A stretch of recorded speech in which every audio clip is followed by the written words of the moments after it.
right, just give us 1 second to get ourselves situated here. It's great to see everyone.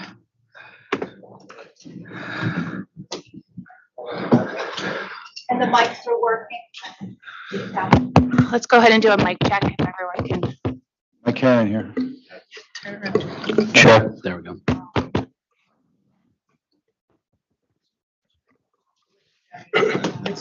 I didn't know it's there. Oh, check, check. Okay.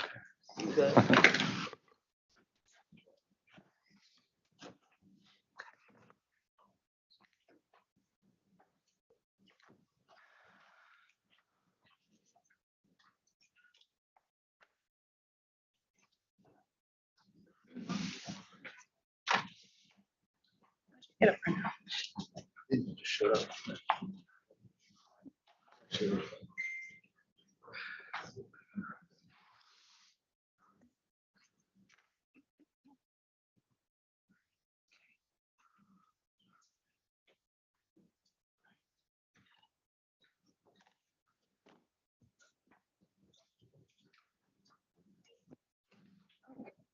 Very good. Okay. Just say I'm representing staff. All right, good morning. Welcome to docket number 220701, the application of AQUARION Water Company of Connecticut to amend its rate schedule. My name is Chairman Marissa Gillette. I'm joined in person today by my colleague, Commissioner Michael Karen. The Vice Chairman will join us starting next Monday for the duration of the hearings. So we are here today for our first day of evidentiary hearings. Also the first time we are back in the hearing room since I believe March of 2020. So welcome back to everyone. We're pleased to be here. We are live streaming, trying to catch Taryn O'Connor's eye. We are live streaming today's event on PR's new YouTube channel. So if you have colleagues back in the office, or if you need to leave the hearing room at any point today or during the duration of the hearings, you should be able to access the live stream virtually off of our YouTube channel.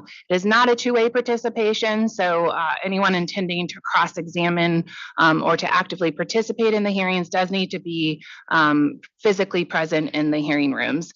So as mentioned at the pre-hearing conference for this matter, we will flow from one topic into another.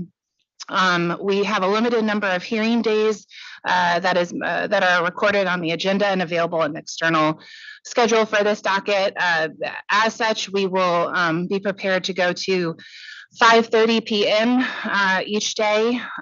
For those that have joined us from elsewhere and are parked in the public parking garage, do need to advise you not to dawdle and to go retrieve your cars promptly at the end of the hearing each day, please, particularly today. I don't anticipate that we're going to go until 5:30 today. I think for today that we are going to try to tackle the topics of depreciation and capital program, at least the company's panel. So we will conclude today with the company's panel on capital program and plant additions. It would be great to wrap up that panel and to resume Monday morning with the OCC's panel on that matter. So I believe we took appearances both in writing and at the pre-hearing conference in this matter. If there are any new appearances, I would request that any new appearances on behalf of any parties or interveners be entered now by either approaching the bench or I don't think there's a microphone in the audience. Are there any new appearances? All right. Oh, nope. We're all set. Attorney Wheel. Morning, Madam Chair. Tom Wheel for the OCC. We did file a written appearance with 2 additional attorneys. That was received. Thank you. Thank you, sir. So the OCC's appearances are noted. Okay, one last administrative matter. Obviously, Zoom was convenient for being able to get my attention using the raise hand function. I don't have hands for you to raise here except for your own. Because of that, we will return to the normal practice of verbal objection, please. So if there's an objection at any point in time, I'd ask that the attorney lodging the objection do so into a microphone or loud enough for me to hear. And I'd advise the witnesses to wait for me to rule on the objection before proceeding. Let's move into other administrative matters this morning. Do any attorneys have an administrative matter for the panel's consideration before we begin? Yes, Consumer Counsel Coleman. I apologize, there's no mic. Maybe we can use the. That's okay. I can talk loud. I'm asked because I have a cold, but and I don't want to give it all to you for Thanksgiving. But great to see everyone here. It's really exciting to be in person and with you all. Just to kick off the rate case, we did have a few administrative matters. As the authority is aware, we filed 2 new appearances yesterday. I did want to with the chair's indulgence, take time to introduce my team, including a few new faces who folks have never met before. Bill Dornbach is here. Some of you may recognize him from many years ago. He used to be here. He's our new legal director. So we're really excited to have him. He's going to be jumping in. Jessica Govier is a new staff attorney with us, mostly observing. But given we have some staffing unexpected changes, we're going to be jumping in and out together. You all know Rich Sokolowski, his middle name is Rate Case, so he'll be here throughout. Julie Dacus is a staff attorney who's working on the case, will be out next week and then jumping back. So we appreciate the authority's indulgence for some of our responsibilities. And of course, Tom Wheel, who has graciously jumped into this case as of last week and will be helping lead our team efforts. So we did have a few administrative matters with respect to our witnesses. We just wanted to make sure the authority is comfortable with the planning approach we've taken with them, and with your indulgence, Attorney Will walk you through that to make sure there are no questions or concerns. Very good. I think we are working to get a microphone, but I can hear so far. So if we can proceed, Attorney Wheel. Sure. Thank you, Madam Chair. So all of the OCC's witnesses are traveling here from out of state. We've been trying to keep them apprised of the agenda as it's being developed to try to sort of assist them with travel plans as best we can. So what we did was we looked at the witness panel order that's on the agenda and looked at the estimated cross-examination times and did our best to estimate the days when they'll be called. We're just trying to do our best to minimize the travel costs and the costs associated with the witnesses having to stand by while they wait here in New Britain. So we just wanted to share those estimates with the authority, the company, the other stakeholders, and just make sure we're all on the same page, or if there's any adjustments to our expectations that anyone suggests we might make. So for reflecting what Madam Chair just expected for today and tomorrow, we are planning to have Mr. DeFever here for the first time on day 2, which is Monday, the 28th. And we were expecting that he would be the first panel. We are also thinking that his operation and maintenance expense panel would probably close out that day. Then we would expect Mr. DeFever to return on the 29th for his IT compensation and staffing testimony. Date 4, the 30th, our expectation is that none of the OCC's witnesses would be called. We would expect Mr. Colton's testimony on customer experience to open the day on December 1st, and Mr. Mearswood's testimony on cost of service and rate design to also occur on December 1st. And then we were expecting Dr. Woolridge's testimony on cost of capital to be on the 5th, December 5th. And I say all this, Madam Chair, with the understanding that there's no way anyone can know with a great degree of certainty when any witness panel will be called. It's just the best we've been able to do. Looking at the estimates, we're hoping to be able to communicate with our witnesses and also provide them, let them know that there needs to be some buffer on either side of those estimates, depending on what happens throughout the course of the hearing. But again, we're just trying to be transparent and make sure that those estimates make sense to everyone. I do have a more kind of detailed layout. I can provide the authority and other parties with some time. I'd have to make some copies to kind of explains, fills in the gaps between the panels I just listed to explain sort of how we got to that order.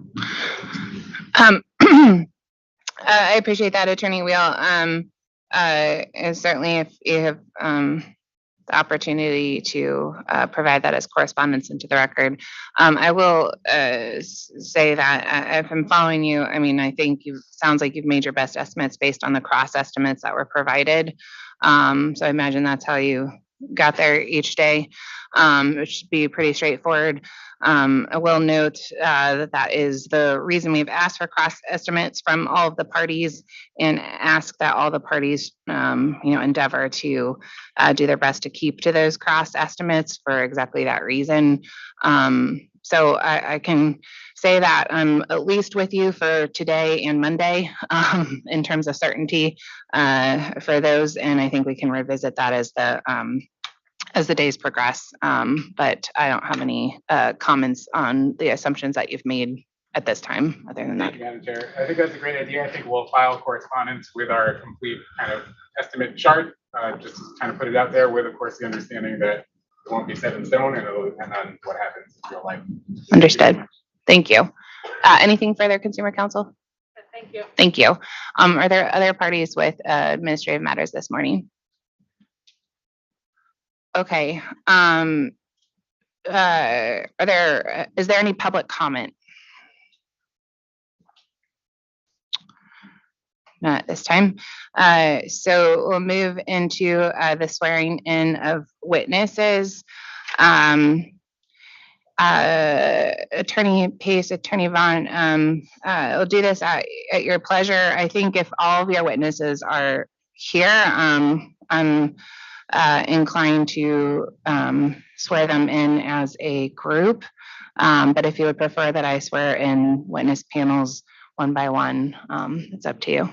Chair, I have the majority of my witnesses actually at the table, but I have a few in the audience because we have such a large group. If it's acceptable to the chair, can we swear in those witnesses currently at the table? Okay. And then on later days, when the other witnesses join us, we can proceed to swear them at that time. Would that be acceptable to the chair? Absolutely. So if you can go through your witnesses at the table, introduce them, and then we'll pause for the swearing in. Thank you very much. And starting with Mr. Morrissey, could you please identify your full name and title for the record? Certainly, my name is Donald J. Morris. I am the president of AQUARION Water Company of Connecticut. And in connection with this docket, did you sponsor an application, pre-filed testimony, and data responses? I did. Do you have any corrections at this time? I do not. And do you adopt those materials? Sorry, Attorney Pace. I need to swear them. Just, you want to do the introductions of everybody and then, sorry. Okay, we'll move next to Ms. Zabo. Could you please identify your name and title for the record? Hi, good morning. Deborah Zabo. I'm the Director of Rates and Regulation for AQUARION Water Company. And next, Mr. Unger, please identify your full name and title for the record. My name is Joshua Unger. I am the Manager of Rates and Regulations for AQUARION Water Company. And next, Mr. Alice, please identify your full name and title for the record. Good morning, Ned Alice, ALLIS. I'm Vice President of Gannett Fleming Valuation and Rate Consultants, LLC. And then also Mr. Lawrence. Good morning, Dan Lawrence, Vice President of Engineering and Real Estate for AQUARION Water.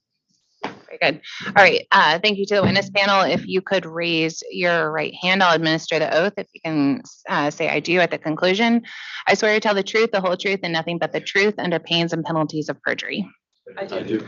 Thank you very much. Attorney Pace, you can proceed. Thank you. Thank you. So Mr. Morrissey, did you sponsor an application, pre-filed testimony, and one or more interrogatories? Yes, I did. And do you have any corrections at this time? I do not. And do you adopt those materials as your sworn testimony under oath? I do.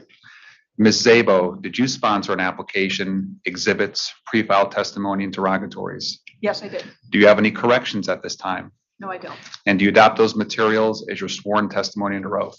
Yes, I did. Mr. Unger, did you co-sponsor an application, pre-filed testimony, exhibits, and interrogatories? Yes, Do you have any corrections at this time? not at this time. And do you adopt those materials as your sworn testimony under oath? Yes, I do. Next to Mr. Alice, did you sponsor pre-filed testimony and interrogatories in this proceeding? Yes, Do you have any corrections? I have one minor one. Can you please proceed to identify that for the record? On page 9 of my pre-filed testimony, line 6, the number 10 should be 14, so it should read 14-year period. And with that correction, do you adopt those materials as your sworn testimony under oath? Yes, And finally, to Mr. Lawrence, did you sponsor an application, exhibits, pre-filed testimony, and interrogatory responses? Yes, I did. Do you have any corrections at this time? Not at this time. And do you adopt those materials as your sworn testimony under oath? I do. Thank you. Chairman, with your permission, we'd like to have Mr. Morrissey provide a very brief opening statement, if that's acceptable to the chairman. One moment, Attorney Pace. I just want to make sure that I caught the correction from Mr. Alice. So are we in Exhibit A-7-NWA-1? yes, Okay. And that was line 6 of page 9? yes, Okay, and 14 instead of 10. yes. Okay, very good. All right. Okay, Attorney Pace, we have struck opening statements from the agenda since we received the opening statement at the pre-hearing conference and have pre-filed testimony. I will permit an opening statement this morning with the following caveats, that Mr. Morrissey would be subject to cross on the opening statement, and that I would in turn permit any party who wishes to provide an opening statement as well that opportunity. So with those caveats, I would permit the opening statement. Thank you very much for the latitude. We'd like to proceed with the opening statement subject to the conditions the chairman identified. Okay, very Thank you good. very much. And Mr. Morrissey, the floor is yours. Thank you. And good morning, Chair Gillette, Commissioner Karen, Consumer Counsel Coleman, as well as Pura staff and all the parties. Thank you for the opportunity to speak to you today regarding our rate application. I want to assure you that we're very cognizant of the fact that there is no good time for a rate increase and that the time we are in presents many challenges for customers. We spend a lot of time and effort to reach out to our customers and let them know that we can provide assistance in times of need. We serve 59 cities and towns in Connecticut with approximately 217,000 service connections, representing a population of approximately 700,000 people. Overall, we operate 75 public water systems in the state to serve our customers, and our customers are extremely important to us. And maintaining this system to provide clean, reliable, and affordable water is mission critical for us.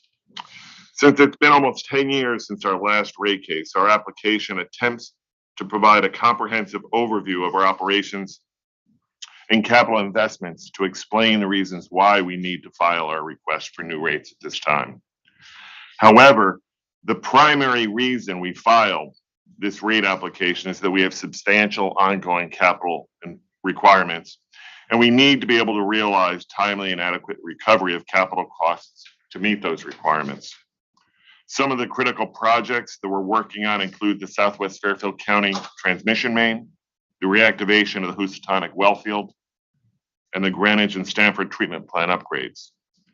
For Aquarion to be in the position to support these critical capital upgrades, we need to align our rates with the investment requirements so that we can sustain these ongoing obligations. Still, we know that the criticality of these investments doesn't make it easier for customers to shoulder a bill increase. At Aquarion, our mission is to provide high quality and reliable service to customers so that when they pay their bills, they feel that they're getting for those dollars is worth it despite increases that have to occur over time. We also strive to be a reputable and respected employer and to live by our strong commitment to operational excellence. The rates that we're proposing remain among the most affordable in the industry. If our proposed rates are approved, our rates will still be substantially lower than or comparable to other investor-owned water utilities regulated by PURA. The water industry is the most capital intensive of all public utilities, and investment is vital to provide safe and reliable water service to our customers. Across our 75 water systems, we need to make investments in above ground and below ground infrastructure, including maintenance of 250 plus wells, 28 reservoirs, 34 dams, 10 surface water treatment plants, 3,447 miles of water main, 176 water storage tanks, and 105 pumping stations. We will do the job that is required to take care of this system and our customers. We will do the job that is required, but it means that we have to come to PURA for rate support along the way. So in closing, I want to thank you again for the opportunity to provide these comments and for your consideration of our rate request.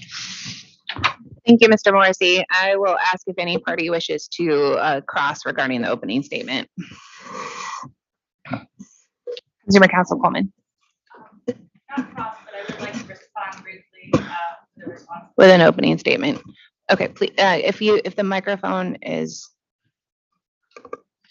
on. Is that on? Yep. Can you, no? I want to try to take it out of the. Like there we go. Okay. I feel like I'm in a TV show. All right. Thank you very much for the opportunity. Given the company's opening statements, I did want to flag the Office of Consumer Counsel's commitment to ensuring that any rate case would be just and reasonable, especially given the incredibly difficult times we are in right now with energy prices rising. Water affordability is really a piece of the puzzle for Connecticut customers in terms of overall affordability of critical essential services like water and electricity. So we are committed to, we'll be here day in and day out. We won't be responding in detail to the statements made this morning, but have our staff and 4 witnesses who will be here over the course of the hearing presenting counter testimony. I will flag that we are recommending an adjustment to the company's rate application that would reduce Aquarion's proposed rate year 1 increase by 20 million. So from their proposed 27.5 million increase and reducing that by 20 million to a rate increase of 6.6 million. Our witnesses will be here to substantiate that over the coming days. We look forward to participating and presenting our testimony and evidence to the authority and crossing the company's witnesses. Thank you very much. Thank you, Consumer Counsel Coleman. Would any other party or intervener wish to make an opening statement at this time? All right, seeing none, let's move into our first witness panel regarding depreciation. The stated witnesses are Mr. Alice and Mr. Lawrence on behalf of the company. Attorney Pace or Attorney Vaughn, any preliminary matters with respect to this panel before we enter cross-examination? Chairman, just one evidentiary matter, and that is before we start to take late file exhibits, I know in rate cases, it's customary that the company provides a late file 1, all of the corrections we've made during the discovery process, so that there'd be one late file where if there are corrections, we would put it in one convenient place for all the parties. We'd like the authority's permission to mark as late file 1 all the corrections identified during the discovery process, as well as any that will be identified during the hearing process for the benefit of the authority and for the parties to have it in one convenient location. Is that acceptable to the chairman? That is, if you can give me a moment here. Get my ducks in order here, one moment.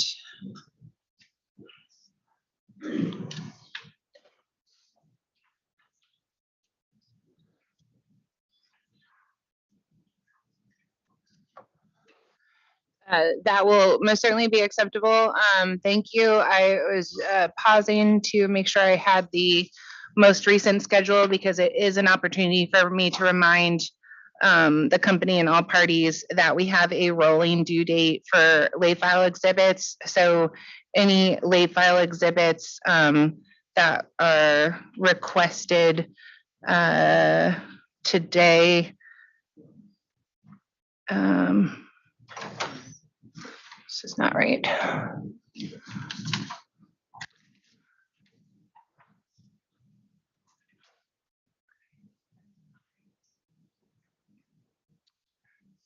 See. Any late file exhibits that requested today, Monday, Tuesday, Wednesday, Thursday. So any late file exhibits requested. Nope, that's not right. Excuse me. Any late file exhibits requested today or Monday, the 28th are due on December 5th by 4 p.m.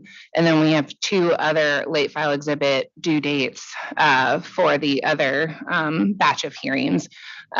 So I just want to take that opportunity to remind folks with our first late file exhibit that is due on December 5th.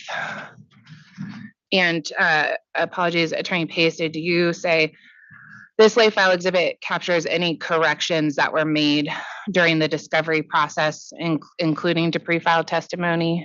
And also identified during the hearing. So Chairman, if we do identify any further corrections during the course of the hearing, we can always proceed to provide a supplement to the late file at the appropriate time. Very good. Thank you, sir. Thank you, Chairman.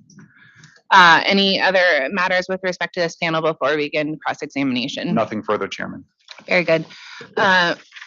So we will begin cross-examination of the company's depreciation panel with authority staff and members acting as an extension of authority staff.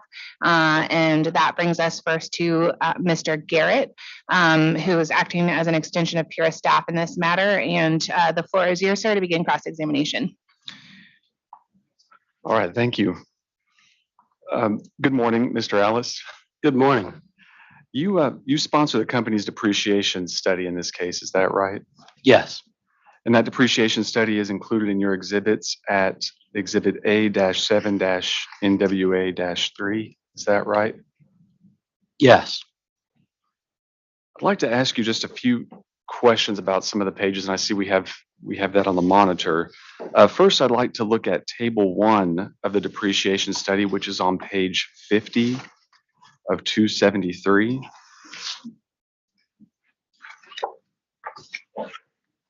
And the first page of Table 1, which is, I think, Yes, just the first page of Table 1, I think.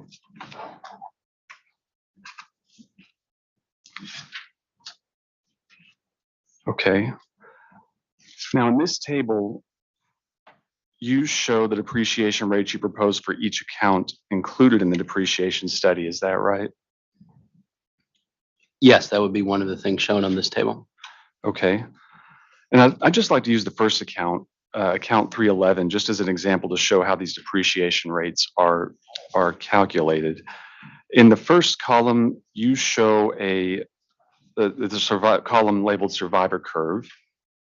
A survivor curve of 45-S1.5 for account 311, is that right? Yes, And this 45-S1.5 is one of the survivor curves called an Iowa curve, is that right? yes, And in the next column, you show a net salvage rate of -5%, is that correct? yes, And am I correct to say that net salvage essentially means gross salvage minus the cost of removal? yes. And in this case, expressed as a percentage. Okay. And so when the cost of removal exceeds gross salvage, the net salvage rate is going to be negative, is that right? Yes, So it's true that all else held constant, a greater negative net salvage rate will have an increasing effect on the depreciation rate? all else held constant, yes, that would generally be correct. Okay, so going back to the Iowa curve, 45-S1.5 for account 311, is it true that the Iowa curve selected for each account is necessarily going to impact the remaining life calculation shown in the column on the far right of this table? Yes, and probably more precisely, the remaining life is a function of the survivor curve. Okay. And so increasing well, I guess I should back up. In the S 1.545 curve, 45 years is representing the average life of that That would be curve. the average service life for that curve, yes. So increasing the average service life, all else held constant, is going to have an increasing effect on the remaining life. Your question is increasing the average service life, all else held constant, would potentially increase the average remaining life. Yes. Very much with the all else held constant, that's generally true, but the Iowa curve type has an impact as well. That would be the S 1.5 that's in that particular example. I see. Okay, so, and then all else held constant, lowering the estimated average life for an account will have an increasing effect on the depreciation rate? Again, with the strong emphasis on all else held constant, that would generally be correct. Okay. Now, these aspects of net salvage and service life we just discussed for account 311, would those same kind of mathematical relationships apply to all of the other accounts in the depreciation study? Yes, with the simplifying assumptions that we discuss. Obviously, there's a lot more going on throughout the study. Okay. And now you show some other columns here on this table, such as original cost, book reserve, and future accruals. Is that right? Yes, those are all columns in this table as well. But would you agree with me that service life and net salvage are the two primary parameters that affect depreciation rates in terms of estimates required by the depreciation expert? I think generally, yes, if you don't mind if I just explain Sure. a little bit. I would characterize it as the survivor curve and net salvage percents are the two primary parameters that we estimate in a depreciation study, specifically estimating what we expect future survivor curve and net salvage experience to be. But the original cost, the age distribution of the original cost, the book reserve, those things all impact the resultant depreciation rates and accruals as well. I see. So as far as your opinion goes, I mean, it's not, when it comes to original cost and some of those other columns, original cost, book reserve, those aren't really based on your opinion. That's more based on the company's actual data. I would agree with that. Yeah, the original cost and book reserve are as recorded on the company's books and records. Okay, I'd like to talk about your service life estimates for a couple of accounts. And I think the best way to do that would be to look at a few of the, starting with the Iowa curve graphs that you include in your depreciation study. Could you turn to page 121 of 273? The depreciation study.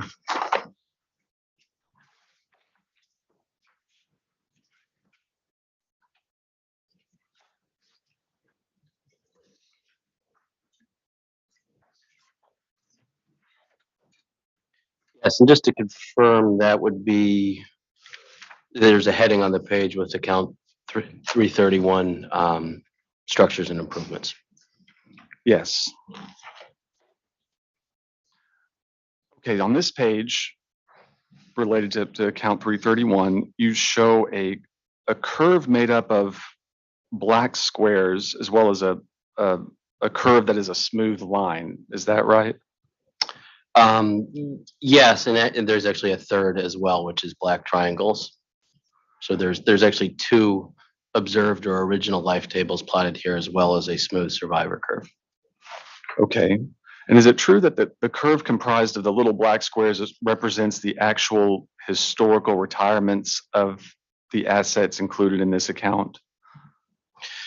I'd probably say it slightly differently, but the black squares would be the observed experience, including retirement experience, for the specified experience and placement band shown in the legend at the top right. In this case, a 1915 to 21 experience and placement band. Okay, so the curve made up of the black squares is based on the company's historical retirement data, and more specifically, how you just described it, rather than your opinion, let's say.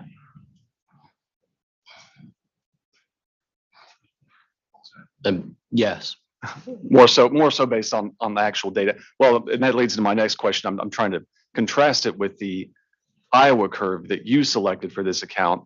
That is more so based on your opinion regarding the service life estimate for this account. I'm struggling a little bit with the word opinion here, but the smooth curve, the 50R3, which is labeled on that chart, would be the survivor curve that I've recommended for this account as being the most reasonable estimate of the future service life experience for the account.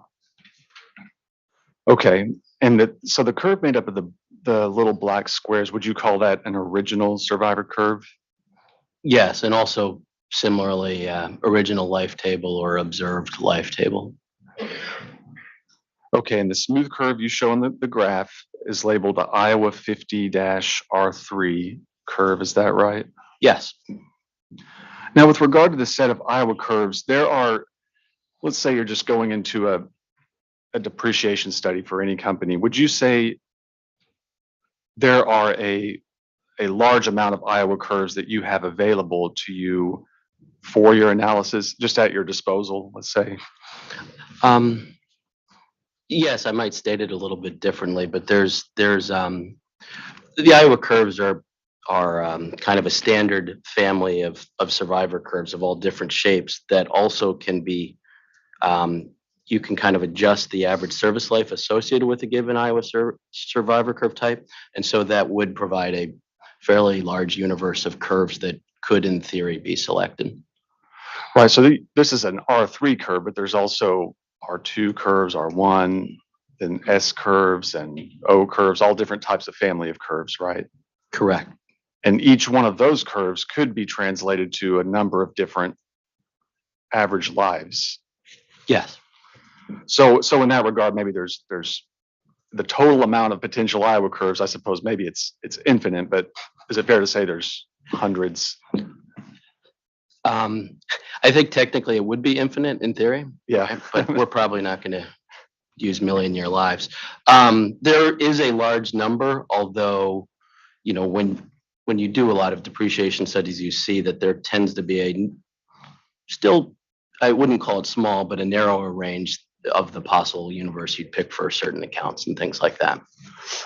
So it's not coincidental then that the 50R3 Iowa curve you selected for this account does appear to track with the original survivor curves comprised of the black squares in this account. Would you agree with that?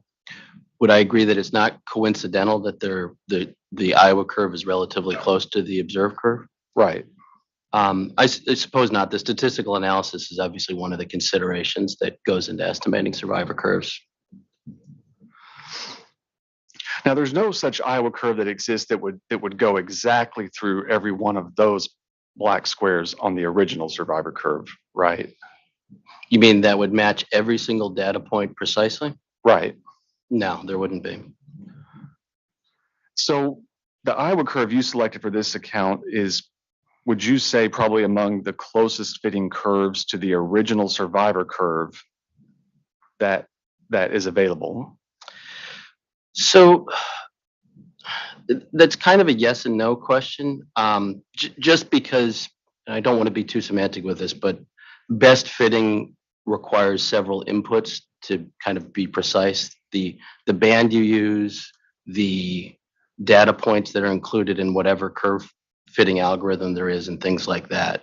So looking at this graph, I would agree that the 50R3 matches that overall experience band with the black squares fairly well, and is probably, depending on which range of data points you focus on, one of the better fitting curves. However, it wouldn't be for the other band that's shown on here, which is the black triangles, which, as you can see, declines more rapidly starting at about age 40. So I guess the answer is it depends. But if you focus more narrowly on just the black squares, and I guess in this instance, the whole, say, range of data points shown here, the 50R3 would be one of the better matched curves.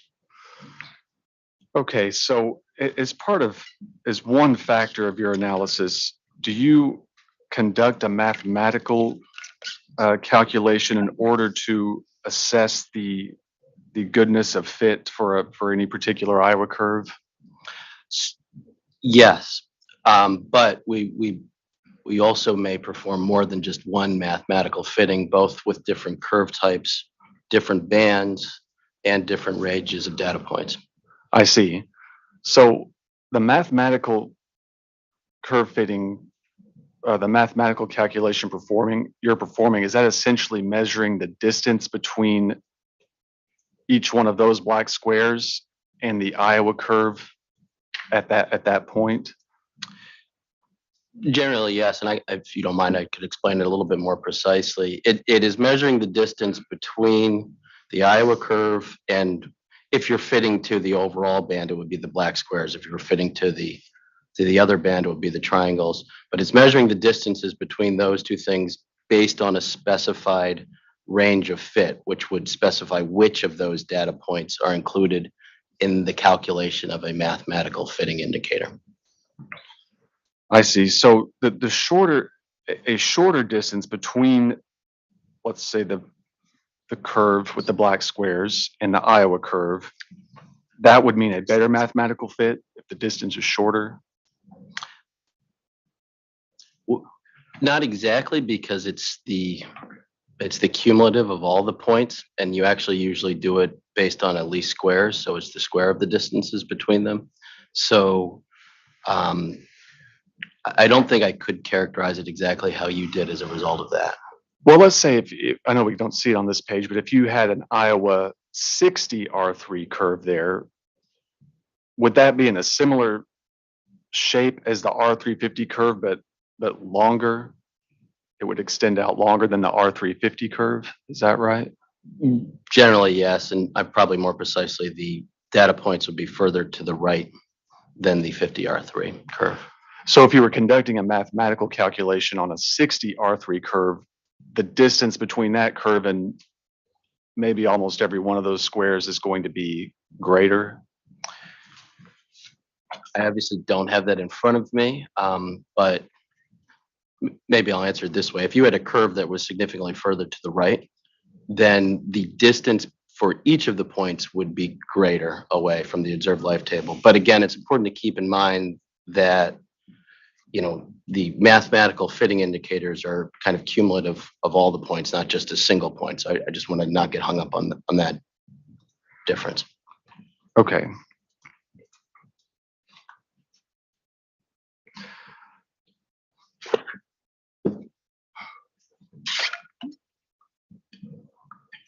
So, but in that regard, if we're using, let's say the 60 R3 curve as an example, in your opinion, at least for account 311, the 50 R3 Iowa curve you selected results in a more reasonable depreciation rate than, let's say, a 60 R3 curve or a 40 R3 curve?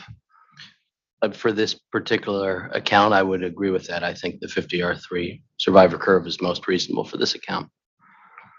Okay, I'd like to look at one more account regarding your service life estimates, and this is account 342 on page 138 of the depreciation study.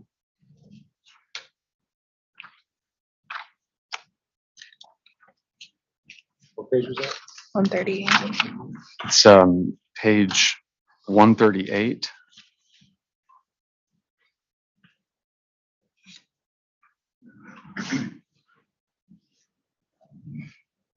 So for account 342, is it correct that this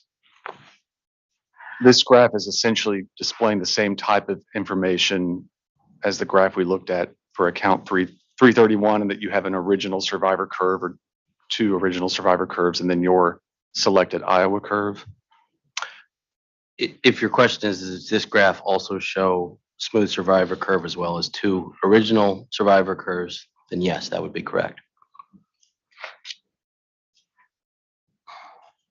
So would you agree with me that the Iowa curve you selected for this account does not appear to fit as closely to the observed survivor curve as it did with account 331? Yes.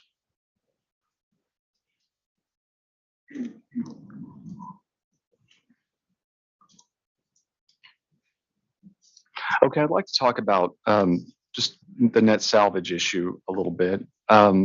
Let's turn back to table 1 actually, which was, sorry, on page 50.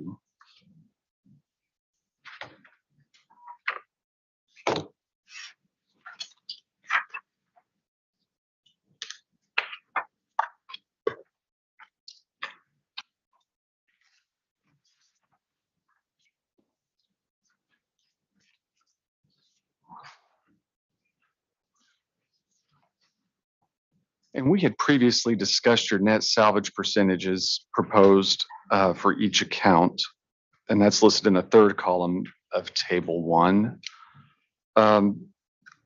So looking again let's look at account 331 just as an example.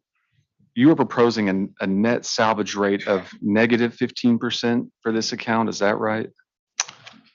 Yes, I am, which would I believe for that account be the same estimate as currently used. And is it true as for part of your net salvage analysis, you're looking at historical net salvage rates observed in each account and using those historical net salvage rates as a basis for your proposed net salvage rate? I don't know that I'd say it precisely like that. Just as with service life analysis, there is an analysis of historical net salvage data that forms statistical support for the estimates. But just like with the service life estimates, there are other factors considered as well. Okay, so keeping in mind that your proposed negative 15% salvage rate for account 331, let's turn to page 207 of the depreciation study.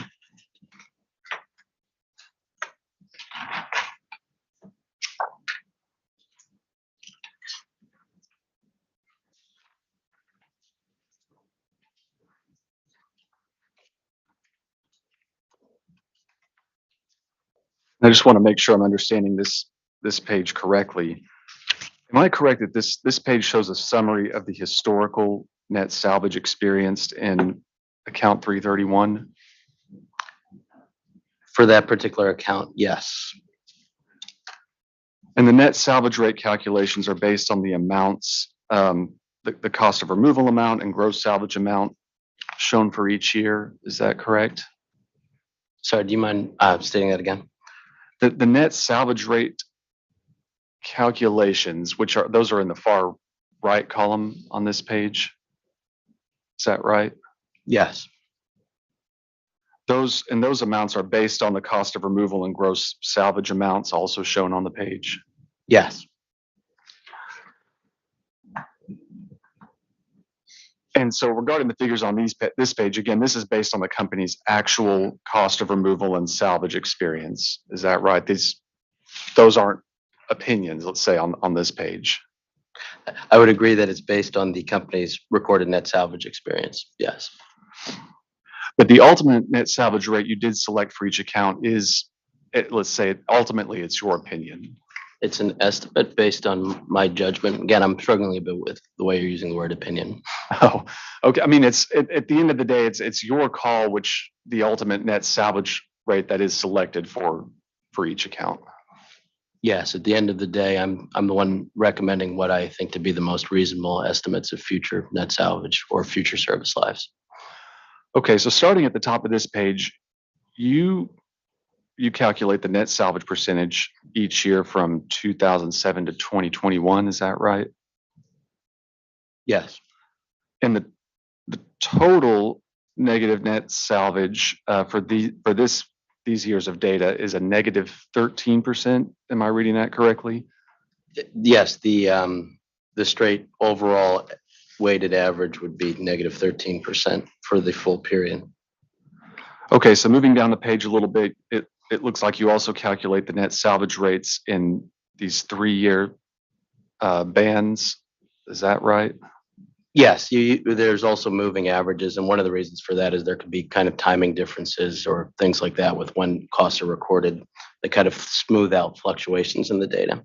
So we calculate 3-year moving averages and a 5-year moving average as well.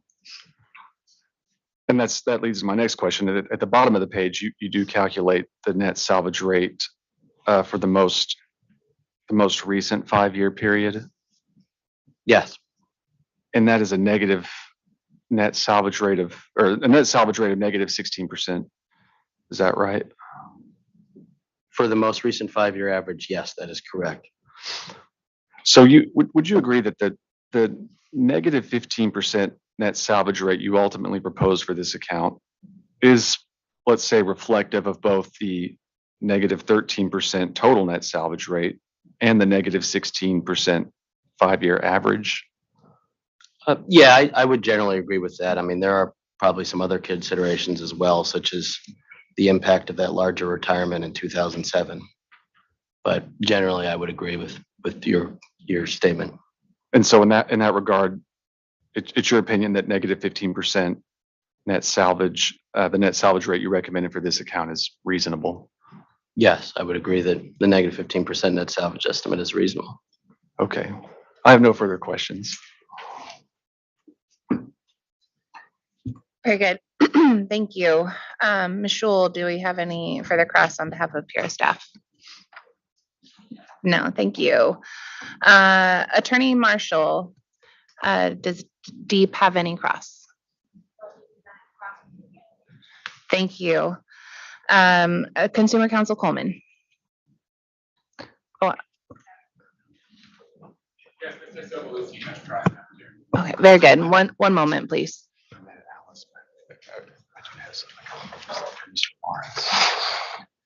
It's not relative depreciation. Okay. Okay. Very good. Then if we can ask OCC to approach the table here for cross of this panel on depreciation, please.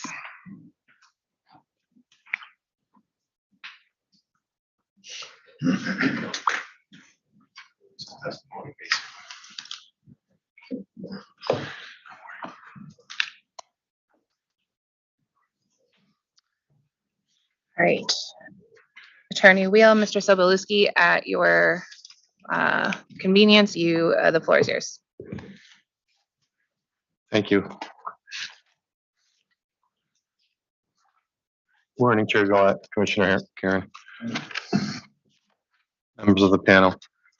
Richard Sobolewski, I'm the Supervisor of Technical Analysis at the Office of Consumer Counsel. Just a few questions.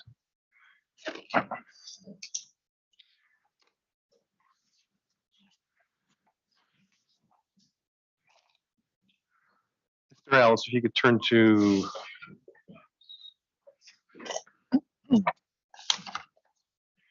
page 2 of your testimony. Table in the middle. Could you explain the general reserve adjustment? Sorry, just give me 1 second to get there.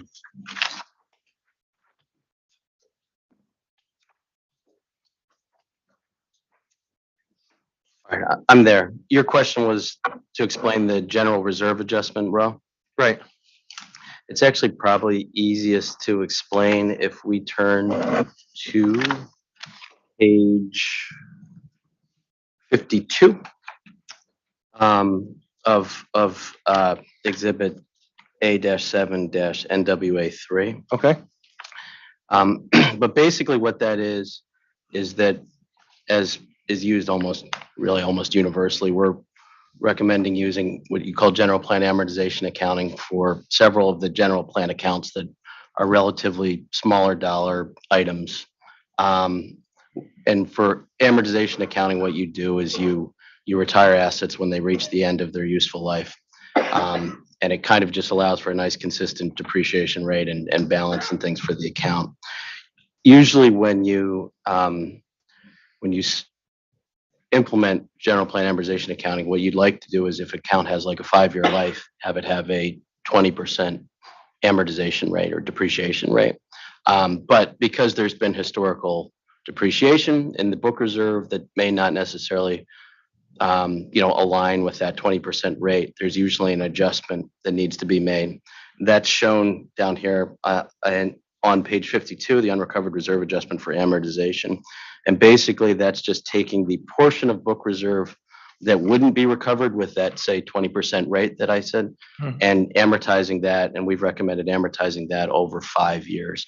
So what doing that should allow to happen is that you'll have, say, that nice 20% depreciation rate that can be applied to the account going forward, but we also ensure that the book reserve gets to the right place as well, and that's what that amortization is doing. It's basically, we calculated a $5.8 million difference from where the reserve would be to kind of correspond with those 20% rates, and then we're just amortizing that over 5 years, and that's where you get that 1.154 million amortization that you asked about. Okay. So it's basically $1.15 million for the next 5 years. Yeah. And is that an adjustment that's done every time you do a new depreciation study? We would look to see if there would be a need for one, but the hope or the desire would be that you do it just once and then you just use amortization accounting going forward. So this is basically a true up of past retirements of these miscellaneous accounts? Generally, it's a true up. It's past activity overall, not necessarily just retirements, but I think characterizing it as a true up of the reserve would be reasonable. Okay. And your selection of a 5-year period, is that? That's been a pretty standard period we've used. It's a typical period that we recommend between depreciation studies. I think that period has been used here before as well. But that's the basis is kind of, a typical cadence between depreciation studies. Okay. And do you know if Aquarion does a new depreciation study each rate case? I don't know for sure what they've done in the past. I believe the last one they did was with a previous rate case. So if they don't do another depreciation study in 5 years, they keep collecting that balance until they do a new study? I don't think that would necessarily be the case. My recommendation is a 5-year amortization, and it would stop after 5 years. So unless there's a new pure order that would adjust depreciation rates or the depreciation expense collected from ratepayers, that would continue to be collected? I don't know exactly how that would work in the scenario you describe. Any depreciation study adjusts any of these things and they're kind of fixed till the next one, but I would expect that amortization to stop on the company's books after 5 years.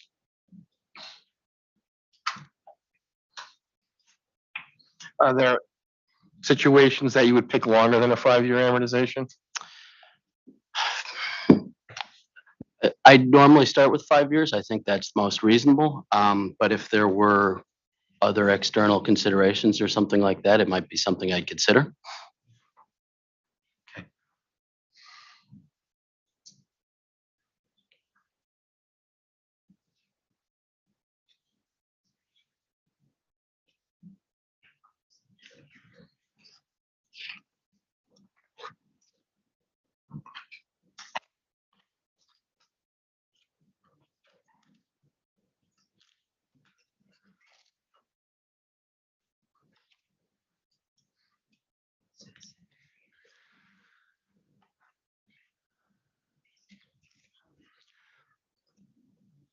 The balance that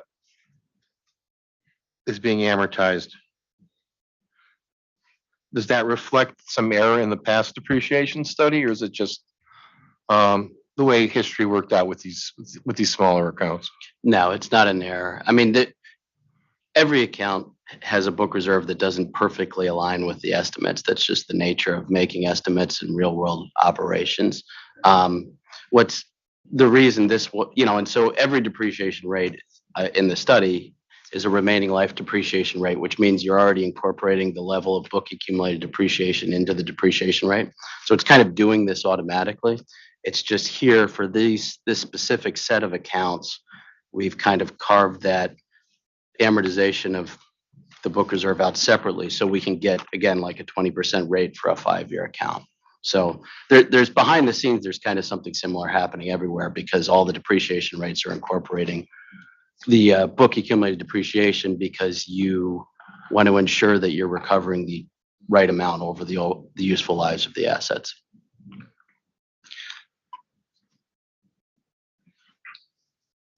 are there any other amortizations from some other pool of dollars, like a bigger adjustment to the reserve anywhere else in your study? Like I've seen in prior cases, not necessarily for Aquarian, where there was, adjustments to say, net salvage. There could have been a pool of net salvage, either an over or under collection that was being amortized going forward. Is there anything like that in your study? No, there's not.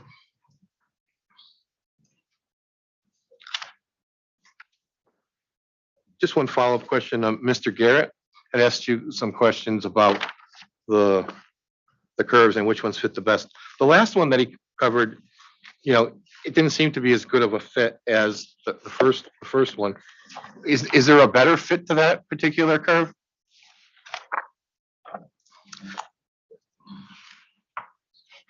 Or, excuse me, is there a better curve that fits that data? I've turned to page 138, which is, I believe, the page that Mr. Garrett looked at. I mean, again, the curve fitting process is not as, it's based on a lot of different inputs. The bands you select, the data points and things like that.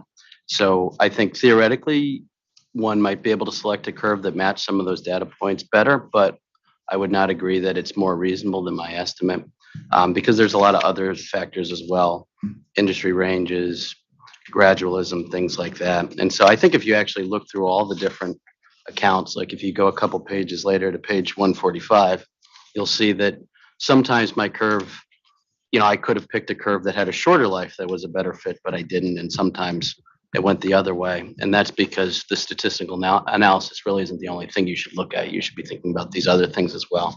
And I've tried very hard to be kind of consistent with that. There's some that if it's not if it doesn't match perfectly, there's some that are longer lives and some that are shorter lives, and similar with the net salvage.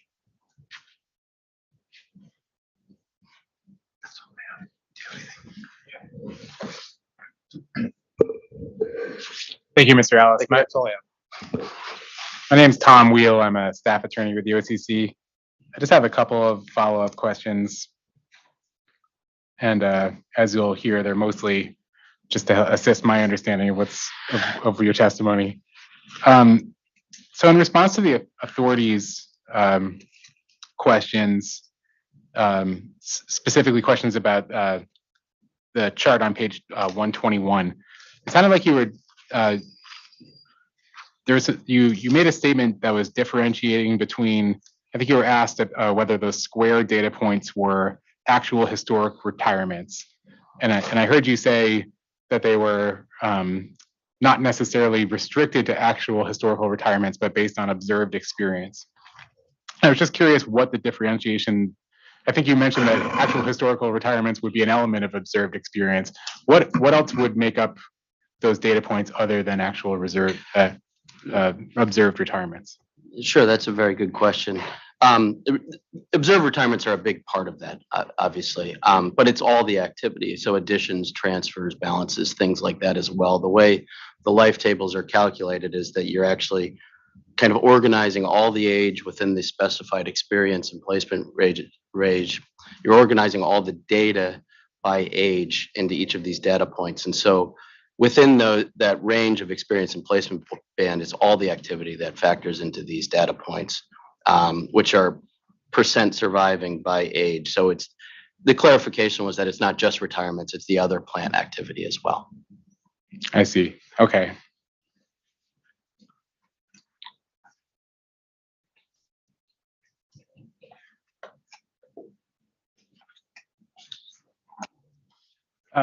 Just to follow up to some of the conversation you were just having with Mr. Sobolewski, going back to the conversation about that 1.15 million to be amortized over the next 5 years. Mr. Sobolewski asked you if that's basically a true up of past activity. If that's basically a true up of past retirements, and you clarified that it's actually a true up of past activity, not restricted to retirements. So similar to my last question, what past activity would that include other than retirements? Sure. any of the accumulated depreciation activities. So historical depreciation expense, retirements. Usually for those accounts, there's not a ton of cost removal or gross salvage, but those would affect things as well. Okay. And Mr. Sobolewski asked you in essentially, with that example, the 1.15 million to be amortized over 5 years, he asked you essentially what happens at the end of that 5 years in terms of the company's recovery. And it sounds to me like that's a rate design issue, right? Like that's like how that gets worked out on the customer contribution end is dependent upon how you design rates. Does that align with your understanding of how that would work? Maybe I wouldn't use the precise terms, but yeah, I mean, it's tough for me to speak to how things would be incorporated into a revenue requirement 5 or 10 years from now or whatever, but it would, I've made a recommendation, depreciation, and how I think that should be accounted for, and yeah, how that would be incorporated into rates would be kind of downstream of what I've done. Okay, thank you. And do you happen to know whether the company's application, the rate design portion of the application, does account for that particular 5-year amortization recommendation? That I don't know for certain. I don't know if it would be a rate design witness, but I would think that that amortization is part of the revenue requirement in this case. I can confirm that as well. It is part of the revenue requirement. Thank you. That worked out well. I don't always have the revenue requirement. It's my right to answer that question. And one last question that's, I think, sort of in line with my first two questions. In response to Mr. Sobolewski's questions about the graph on 138 appearing not to fit the data as well as the graph on, I think, page 121. So it sounded like your response was essentially that it does seem to be the case that particular curve, if the only criteria for selecting an appropriate curve were, as you testified earlier, the square cumulative distance between the data and the proposed curve, that would be not as good a fit, but that's not the only criteria for curve selection. For picking which curve is most appropriate. I think you talked about industry benchmarks maybe. So my question is, other than what you testified earlier, the sort of mathematical investigation of the distance between those data points and the proposed curves, do you have a kind of cumulative list of what other things you're considering in your analysis? I can generally speak to that. I don't know if there's a cumulative exhaustive list because it really is every study you want to go through individually. I'd first say that you kind of look at it, there's two phases. There's the statistical life analysis, which is looking at what happened in the past. And then there's making an estimate, which is a forecast of the future. I'll first say that with that statistical analysis, in addition to calculating these different bands and then mathematically fitting curves, there's also visual curve fitting and kind of other aspects of that part of the analysis as well. But then as you're making your estimate or your forecast, you are incorporating other things that would include, estimates for other utilities, previous estimates for the utility you're studying, information that we've learned from site visits and from meeting with company personnel, just general industry knowledge of what trends are in the industry and things like that. If there's programs to do a lot of rehab work on reservoirs and standpipes or things like that, that would something you would take into consideration. And so those are the types of things that kind of all get blended together when I make my recommendations. And so for this particular account, it's possible that there are curves that fit that have longer lives, but I don't think that they're reasonable for this account given industry information as well as kind of what's going on with the company. And again, as I mentioned, there are other instances, while we happen to be looking at this one, where it goes the other direction, where I could have probably, if I were doing just best mathematical fits, picked a shorter life, but I didn't because I also didn't think that was as reasonable. Thank you. So are those external considerations, which is a term I just invented, those considerations of things other than the rote mathematical data, do you apply the same considerations, the same kind of category of considerations to every account? Or are there circumstances where a particular account has things to consider that another account might not? I think the answer to your question is yes in both instances. So I would, as the general framework, I would try to think about those types of considerations for each account. For example, I looked at what the current estimate was for every account when I was making an estimate, and I looked at what we typically see in the industry, and as well as the statistical analysis is something I look at for every account. But, you know, each account is different. They're different assets. They may have different considerations. And I mean, each study I do is different as well. And so you would want to pull in account or company specific information too. So I think it's both. Okay, thank you. Thank you very much. That's the end of the OCC's questions. Thank you. Very good, thank you. Does the Office of Attorney General have any cross for this panel? No, we have no questions. Thank you, sir. Attorney Sherry, does the EOE have any cross for this panel? Good morning, EOE does not have. Thank you. Are there any other parties or interveners who have not called on that have crossed for this panel? Commissioner Karen, any questions? The only question that came to mind was during your discussion with Mr. Garrett concerning your opinion or what your opinion was or was not. And so it occurred to me that you're essentially giving us a qualitative recommendation based upon quantitative analysis. And as Attorney Wheel mentioned, other external considerations. Is that accurate? I think so. I think one of the things that I'd emphasize too is that you're estimating future service lives in net salvage. So it's necessarily a forecast, necessarily a long-term forecast. So I think in that context, your characterization is accurate. Okay, thanks. Thanks. That's all I got. Thank you.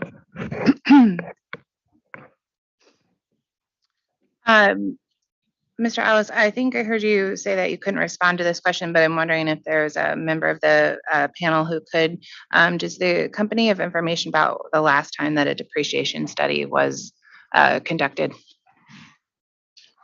I actually can answer that, I think, because I think the question might have been slightly different, but the last time one was performed. The last time it was Yeah, performed, please. That was the last one was provided in RRU, the response to RRU 202, which looks like completed on February 26th of 2007. Using a test year of 2006.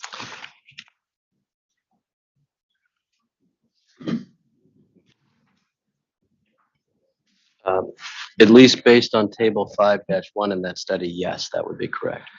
Thank you. And can perhaps the company comment on how that depreciation timeline overlapped with the rate case? I'm familiar with your last rate case occurring in 2013. Was that depreciation study done for a rate case that occurred prior to that 2013, or was that the depreciation study that was used in the 2013 rate case, please?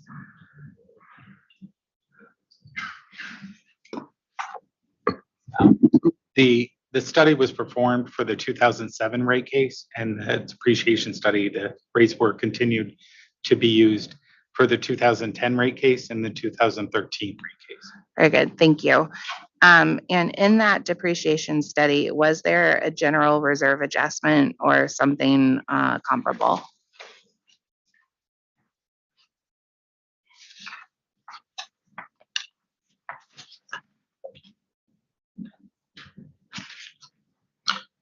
I don't believe there was. There have been for Yankee Gas and Connecticut Light and Power, I know of off the top of my head, but I think for the 2006 depreciation study for AQUARION, there was not. Okay, thank you. Okay, I think those are my questions. So Attorney Pace or Attorney Vaughn, will you like to do any redirect of this panel?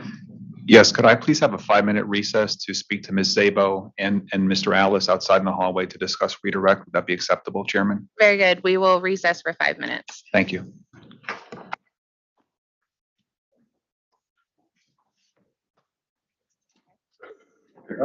Sure. Okay, we can get up.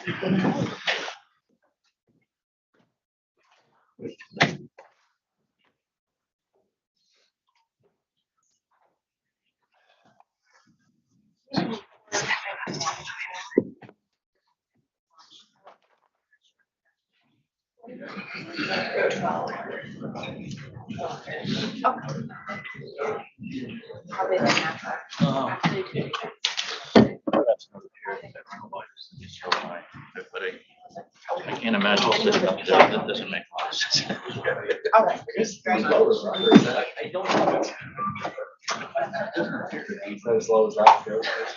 I couldn't sit down. Wow, okay. It only goes All up. right. I can sit up. Even in a high chair, right?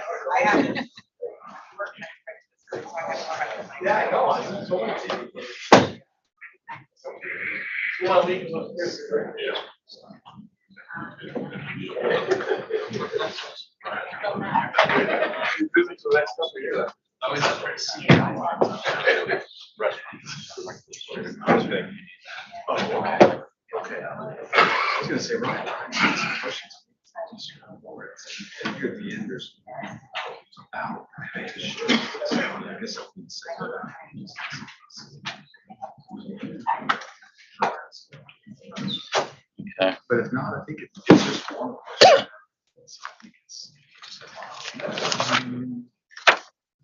She's not listed. Brian, it's a question Yeah. about something she says in her testimony. Okay. All right. Well, So I think it's we can fair sort because of it- enter it that way. Yeah. But it's related. If the opposite situation or something. Still.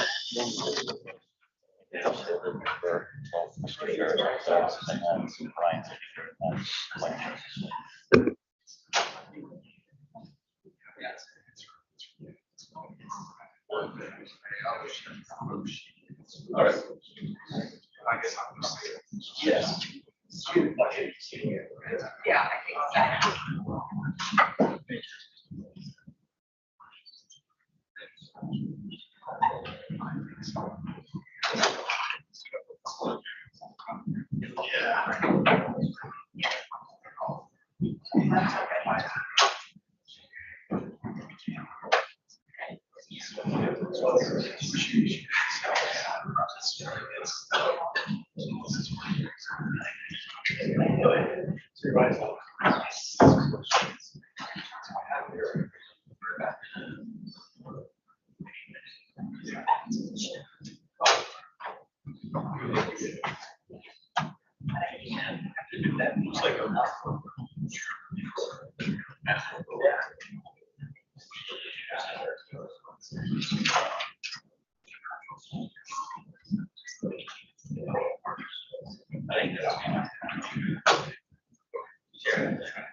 Oh, yeah.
Yeah.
Okay, I think we can go back on the record in 220701 and Attorney Pace, any redirect for your panel, please? I do. Thank you, Chairman. Mr. Alice, do you recall earlier this morning you received questions from authority consultant and also from the OCC that asked you about your opinion? Do you recall that line of inquiry? Yes. Could you please identify in greater detail what you relied upon to reach your opinion and conclusions in your depreciation study? Sure. Yeah, the recommendations of both service lives and net salvage in the depreciation study are based on several different factors, and there's a process for how the study is performed.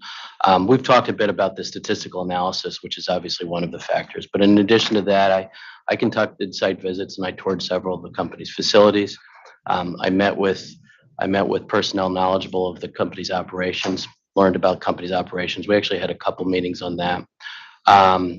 And then in addition to those aspects, you know, there's the experience of all the other studies I've done, as well as my colleagues at Gannon Fleming. And, you know, we incorporate that information we know from doing studies of other water companies or really any utilities. And all of that kind of comes together into the judgment used to form estimates of service lives and net salvage that form my ultimate recommendations. Thank you, Mr. Alice. Do you recall earlier today you received questions from the authorities consultant and the OCC regarding account 342? Do you recall that line of inquiry? Yes. And approximately how many accounts do you have identified in your depreciation study, just so we can have a sense of context? They're listed on that table 1 that we talked about earlier, but I mean, it's looking at it and eyeballing it, probably at least 20 or 30, maybe more accounts. So there's a lot. And as it relates to the curve that was shown in the study that relates to account 342, is there any other information you'd like to provide in the record to justify your informed recommendation that that was an appropriate curve for account 342? Sure. The first thing I'd start with is the current estimate for that account is a 60R3 survivor curve. So I've lengthened the life for that account, which is in part because of the data. But 65 years is starting to get towards the upper end of what we usually see in the industry for that account. And then also through site visits and meetings and things like that, I saw the type of work that was going on with some of the different assets in the account. And so given all of those considerations, I think an increase in service life is appropriate, but I think it's more reasonable to be a little bit more gradual. And so I've increased the life 5 years as opposed to going further. And I'll note that those types of considerations impact other accounts as well. Again, for example, the largest account is account 343, transmission and distribution mains. And for that account, for similar reasons, but kind of in the opposite direction, I've not gone to as short of a life as the data might support. And I've recommended a longer life than what you'd probably get from the best fitting curves for that account. So is it your conclusion that looking at all of the 30+ accounts identified in the depreciation study, you've recommended a just and reasonable recommendation based on your experience as well as the data you observed based on your visit to the company and your discussions with the company professionals? Yes, I think what I've recommended are the most reasonable depreciation rates based on the most reasonable service life and net salvage estimates based on all of that information. Are you aware of any pre-filed testimony filed in this record that opposes or criticizes your recommendations on depreciation? No, I'm not. And what is the overall recommendation when we look at overall the accounts you've identified? Is the company proposing to increase or decrease its revenue requirement as it relates to depreciation expense in this case? My study recommends a decrease in depreciation expense of approximately $2.8 million as of December 31, 2021. And I would expect that would then result in a net decrease in the revenue requirement for the rate years as well. Thank you very much, Mr. Ellis. I have no further questions on redirect. Thank you, Chairman. Thank you. Great, that concludes our depreciation panel. So we will move on in our agenda to our capital program and plant additions, lead service line replacement program, and rate base panel.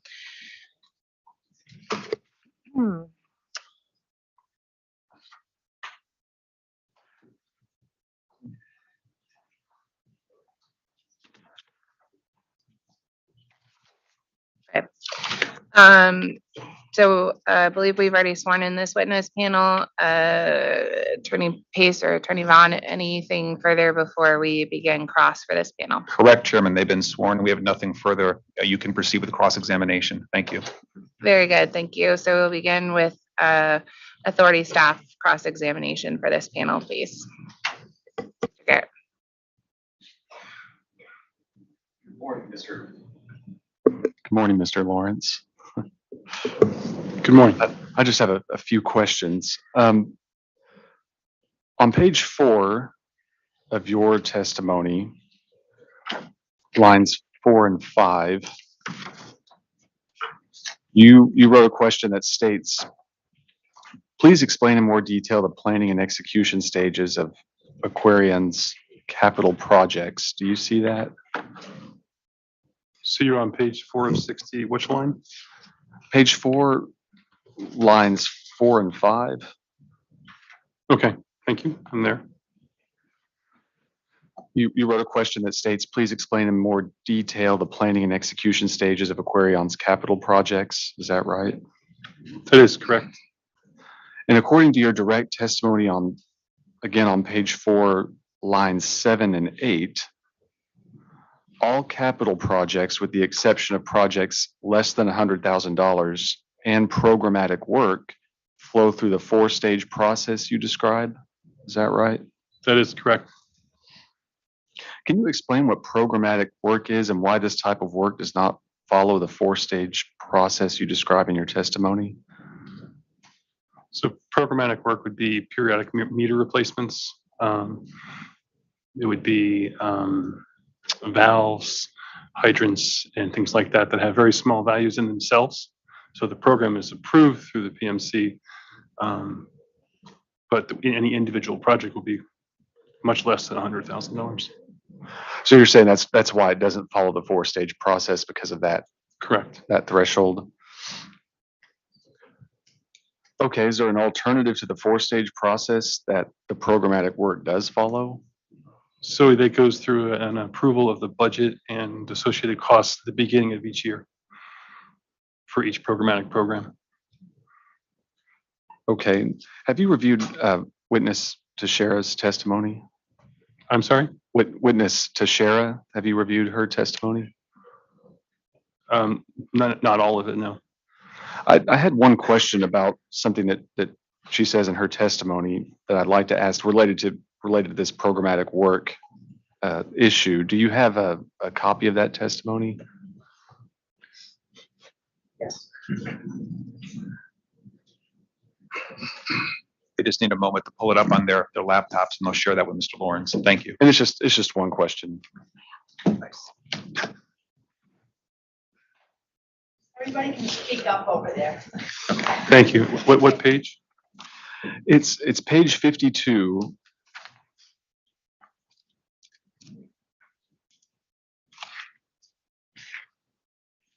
Of her testimony.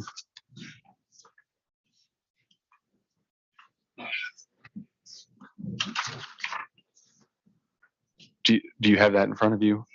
Yes, I do. Thank you. And on page 52, she's describing some IT-related projects here, and I don't know if you need a second to look at it, but my question is, would any of these projects be considered programmatic work?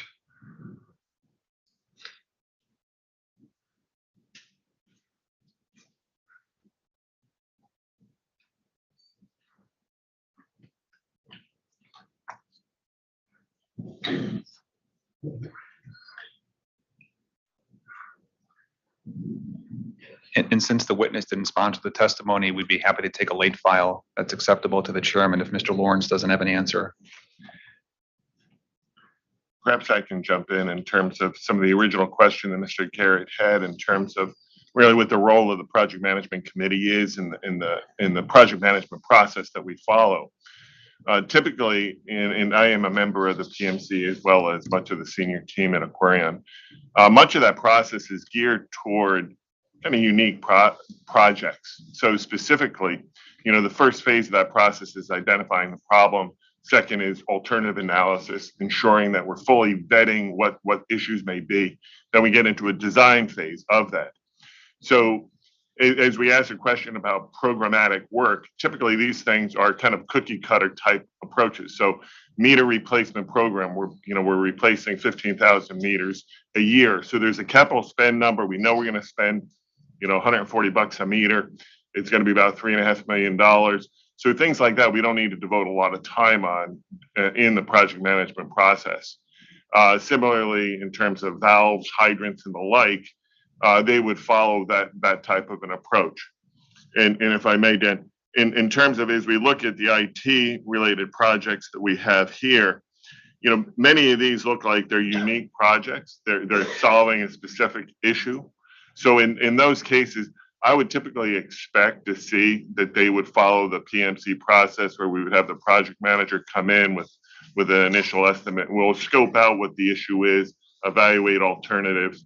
And then, of course, whether it's going through that PMC process or not, we've got a very detailed procurement purchasing policy within the company that we follow. And again, from a spending authorization limits, we're very careful in terms of the delegation of authority in terms of who can approve what spend. And again, given the nature of the business that we're in, an infrastructure business, we spend much more on capital than we do on O&M. So it's particularly important that we've defined those policies carefully and do our best to adhere to those. Okay. If you don't mind, I'd like to make one clarification. So we do go through that alternative analysis stage, as Don referred to. With our water main work, we don't usually have an alternative analysis. Usually we do some planning internally, and then the project proceeds immediately to design. I see. Regarding the IT projects listed on page 52 of Tashera's testimony, did you have would any of those projects be considered programmatic work? I would have to look that up. I don't know offhand. Okay. No further questions. Chair, if we could, there was an open question in terms of, can we confirm that we'd be happy to provide a late file to Mr. Garrett that just responds to the question of, are those identified as programmatic? Mr. Garrett, would you like that? Yeah, sure. Okay, thank you. So the second late file is refer to witness Tashera's testimony, page 52, comment on whether any of the listed projects are programmatic. Mr. Garrett, did I summarize that accurately? Oh, yes, yes, thank you. Thank you. Okay. Thank you. Mr. Garrett, anything further? Nothing further. Very good. Thank you. So let's continue with authority staff cross-examination. We have Ms. Schul next.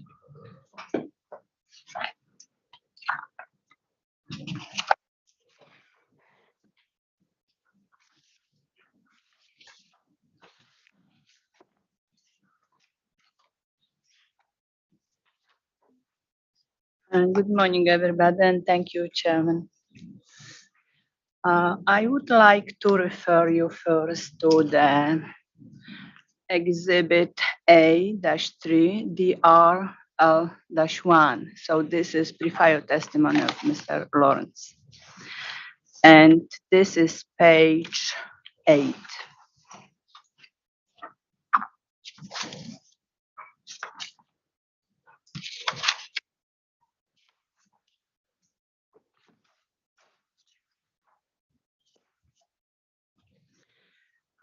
On this page 8, you're talking about master plans. And these master plans, they should be good for 8 to 12 years. I understand, or I think that sometimes those plans have to change.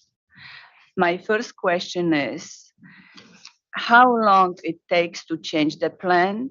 And second question is, who makes the final decision regarding the change? Because I'm sorry, before you start working, telling me about this master plan, I need to know how flexible you are with those plans. Very well.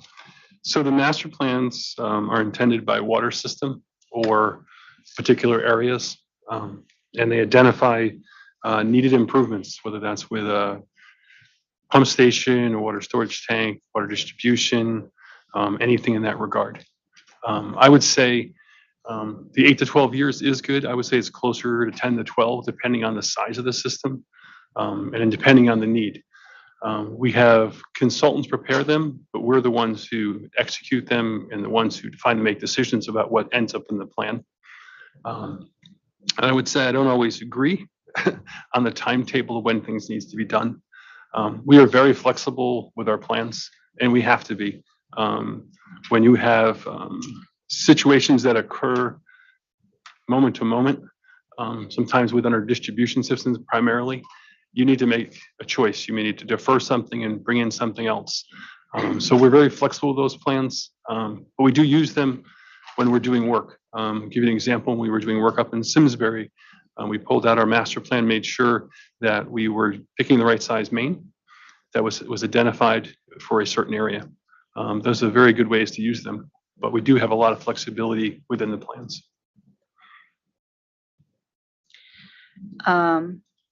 If somebody's in fields and needs to make changes, does this person call other people to get approval or can make change on their own? So we don't change the plans like that. Most of the recommendations are, for the most part, at a high level. If you were to look at a pump station or a groundwater treatment facility, there's numerous recommendations within one facility. Sometimes those recommendations are implemented by our supply operations team, and they'll replace a variable frequency drive or a pump or some chemical feed equipment. But yeah, relative to engineering in our process, we follow those plans, and if there's a change or something different to do, normally it's a timing change, not a process change. That gets tracked through for the excuse me, in the 5-year plan or further out.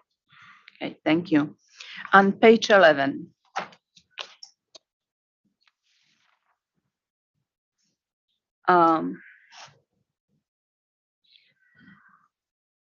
there is a statement that investment in water treatment facilities, investment is needed every 20 to 30-year time frame.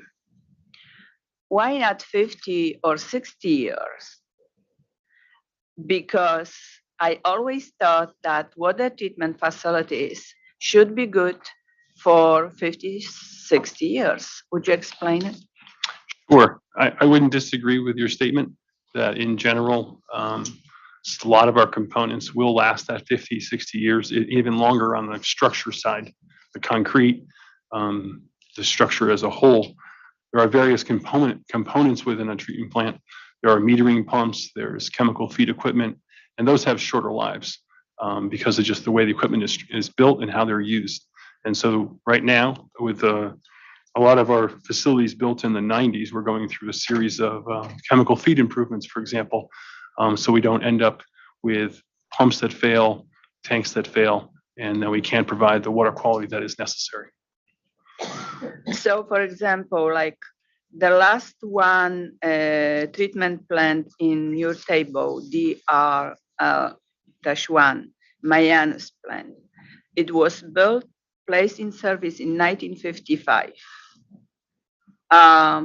When are you going to do, or how many improvements you've done? I don't know if I got to exactly answer how many improvements we have done, but there's definitely been series. So one of the things to remember in how we address our larger water treatment plants is we don't go in and do an entire project for the entire facility at one time.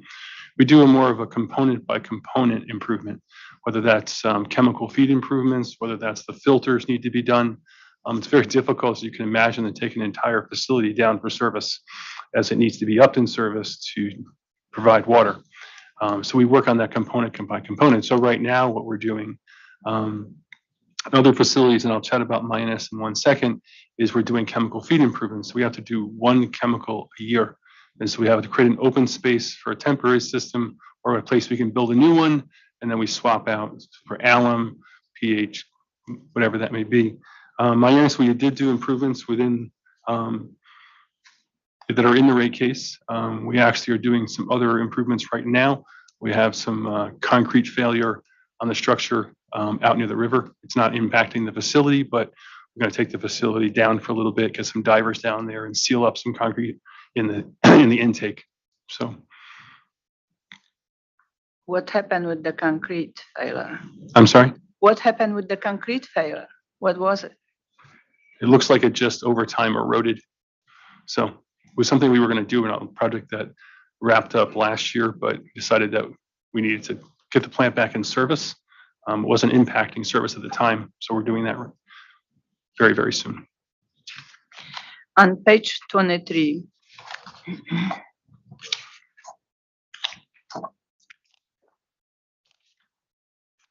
you talk about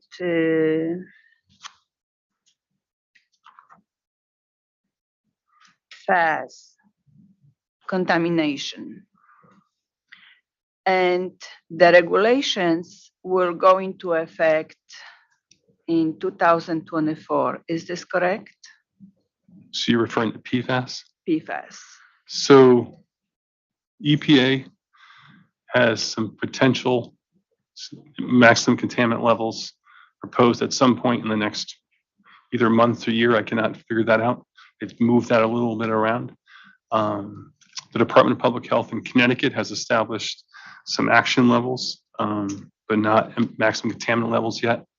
Other states have established maximum contaminant levels. So we're unclear. The lead and copper rule is the one that's going to be in service in requirements in October of 24. So.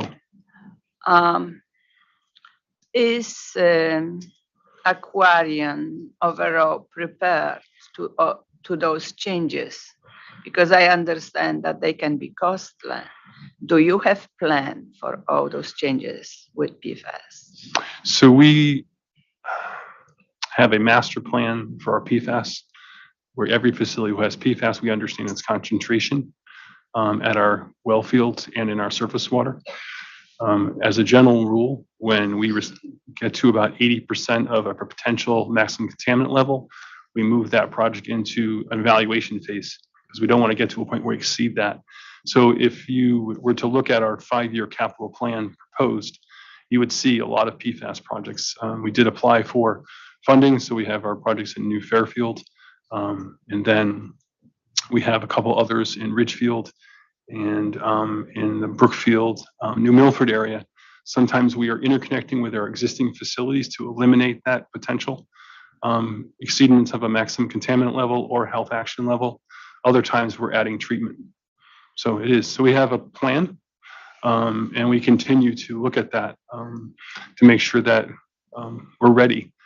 If EPA were to issue the 4 quadrillion as a plan, I'm not sure we would be able to keep up with that particular request because background concentrations of PFAS in the natural environment, groundwater, surface water in there are in the 10 to 20 parts per trillion. So we'd be in a lot of difficult and creating a lot more facilities than we planned. Okay, thank you. On page 28 of your testimony, please.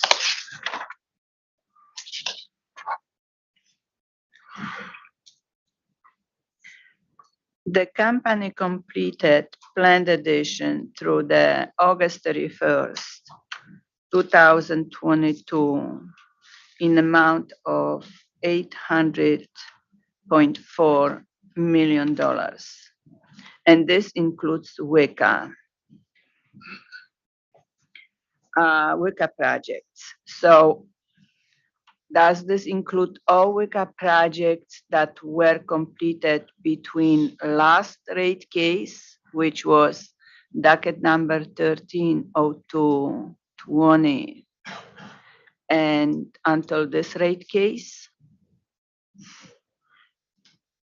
Just to confirm before I answer that question, you were adding the 763 million to the 37. Is that what you're doing to get the 800? Yes, I'm sorry, this was my mistake. 763. Okay, I was just, yeah, Yes. okay, no, that's fine. So as you know, or don't know, we did have filed many WICA submittals in order to receive recovery. In 2020, that was our last submittal for a WICA recovery, as we had maxed out our available recovery amount. So we have projects that were completed in 2020 and projects that were completed in 21 and projects that are being completed now in 22 that would be either in rate case or in pro forma that have not been recovered through the WICA process. Okay, thank you. On page 32, please. 32, please.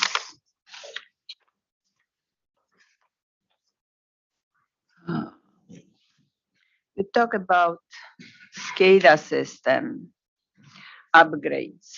Would you please describe the SCADA system and how does this benefit company and customers, especially how upgrades benefit you as a company and customers?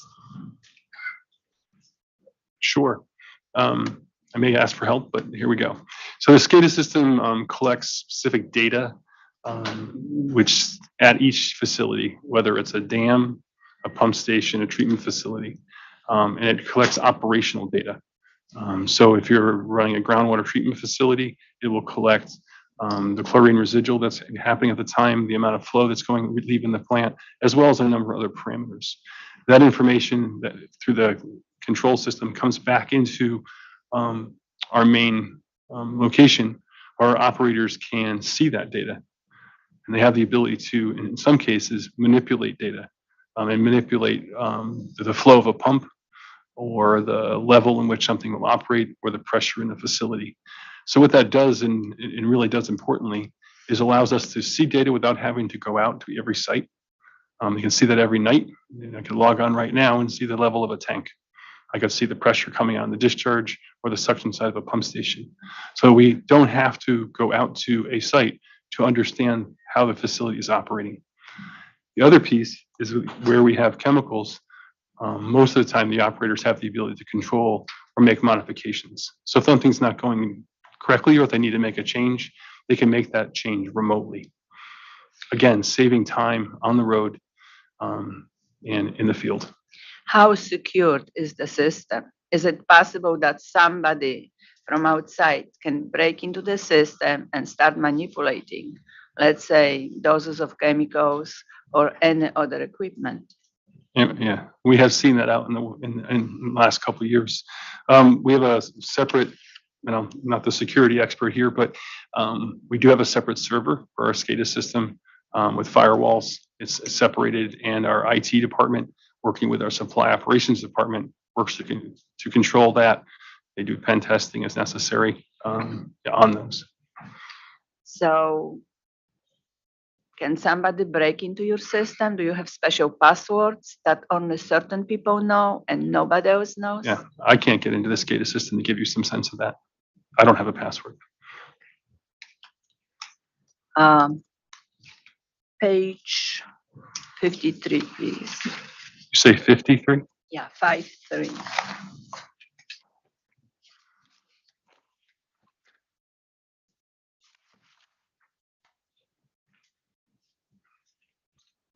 So on this page, you talk about lead and copper and future rules.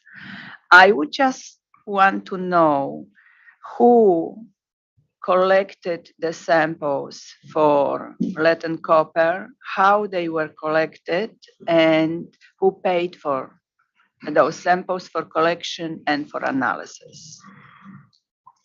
So you're referring to samples that are collected within our customers in our distribution system? Correct. So that process is run through our water quality department. Our director, Yeshua Larson, and John Walsh, who's the vice president of that.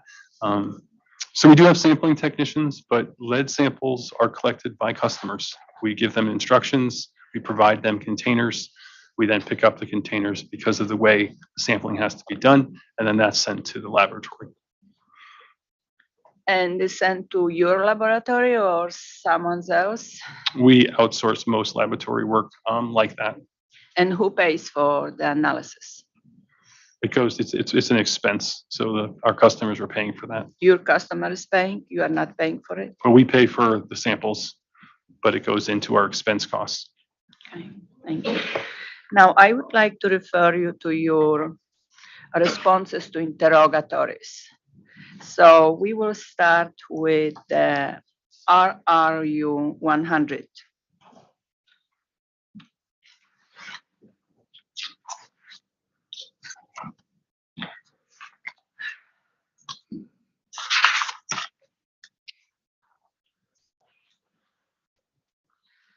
And actually, also response to RRU 355 is talking about the same issue.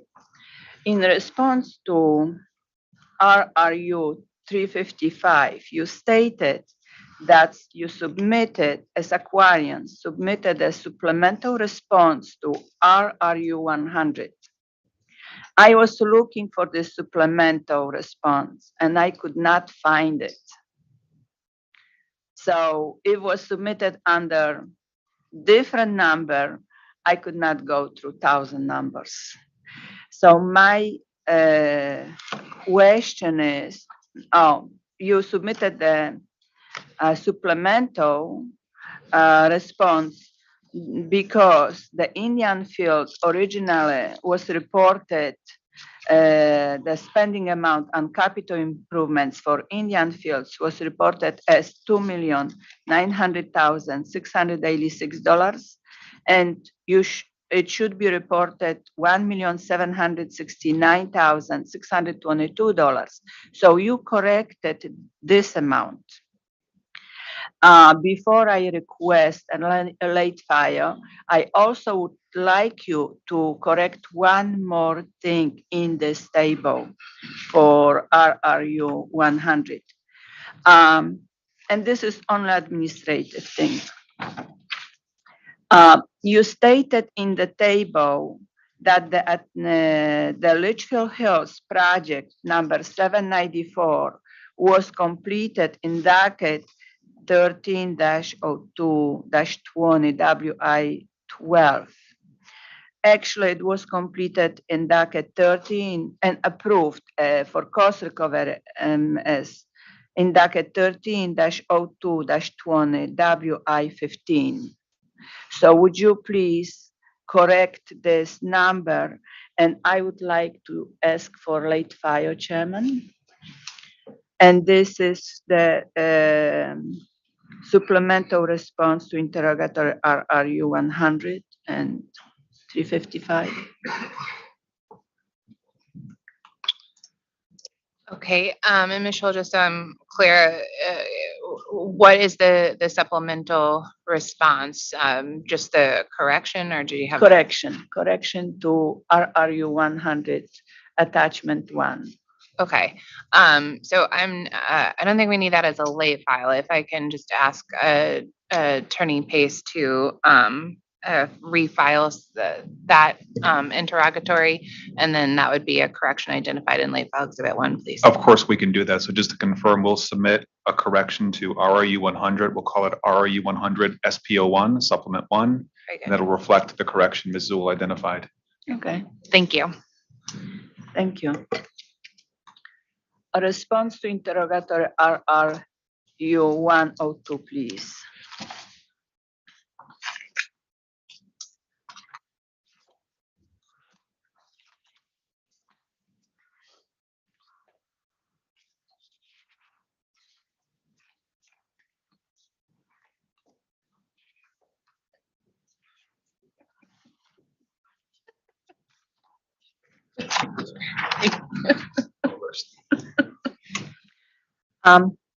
If we look at the chemical cost for 2015 and 2016, in 2015, the chemical cost was higher than in 2016.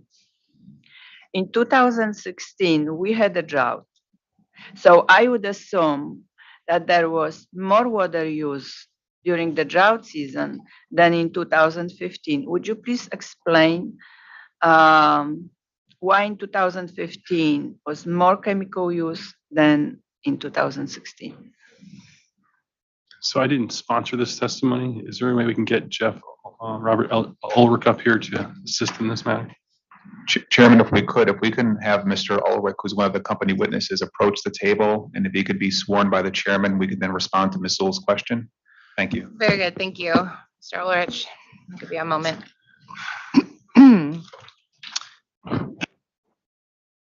And if we could begin by asking you to raise your right hand, sir, and I'll administer the oath.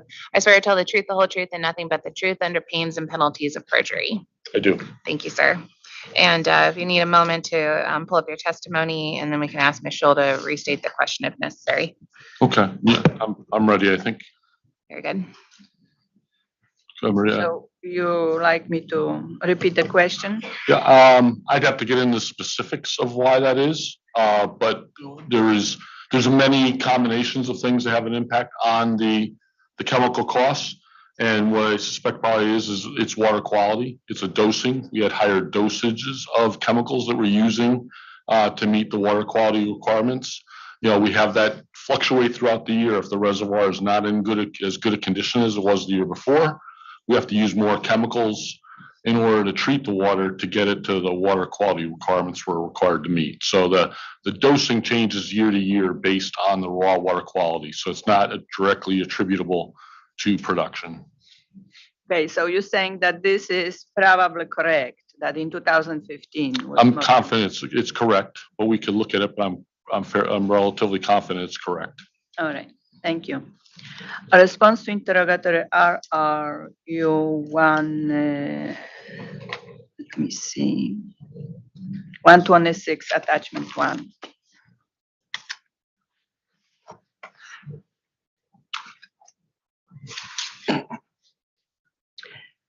When I look at the break rate,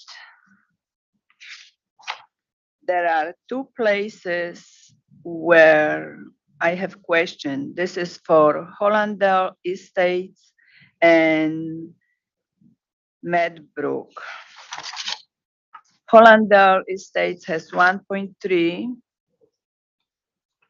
break rate and Medbrook has 1.4.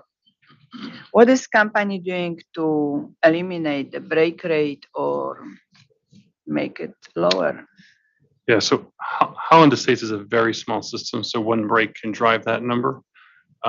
So I could get you more details on that, but it's, again, when you have a very small system, it drives it up.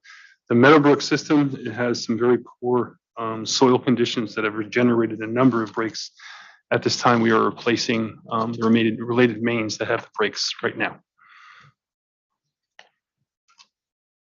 So may have a late file here.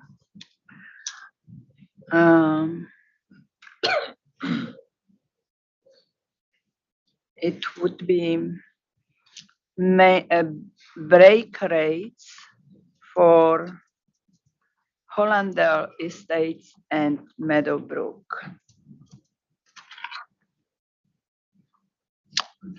Okay, so that will be late file exhibit 3, provide the break rates for Meadowbrook and which estates? Sorry, Marie. Hollander. Holland. Okay. All right, are there any clarifying questions from the company? So just want to clarify what you're looking for. So the break rate is in the table. Do you want an updated break rate or? I need to have description The backup why information. the break rate is so high for those two systems. Okay. And what is company plan to eliminate this break rate? Okay, thank you very much.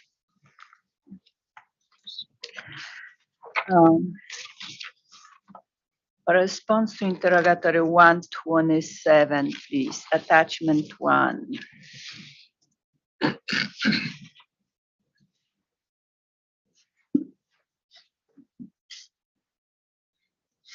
If we look at the mains, the first line,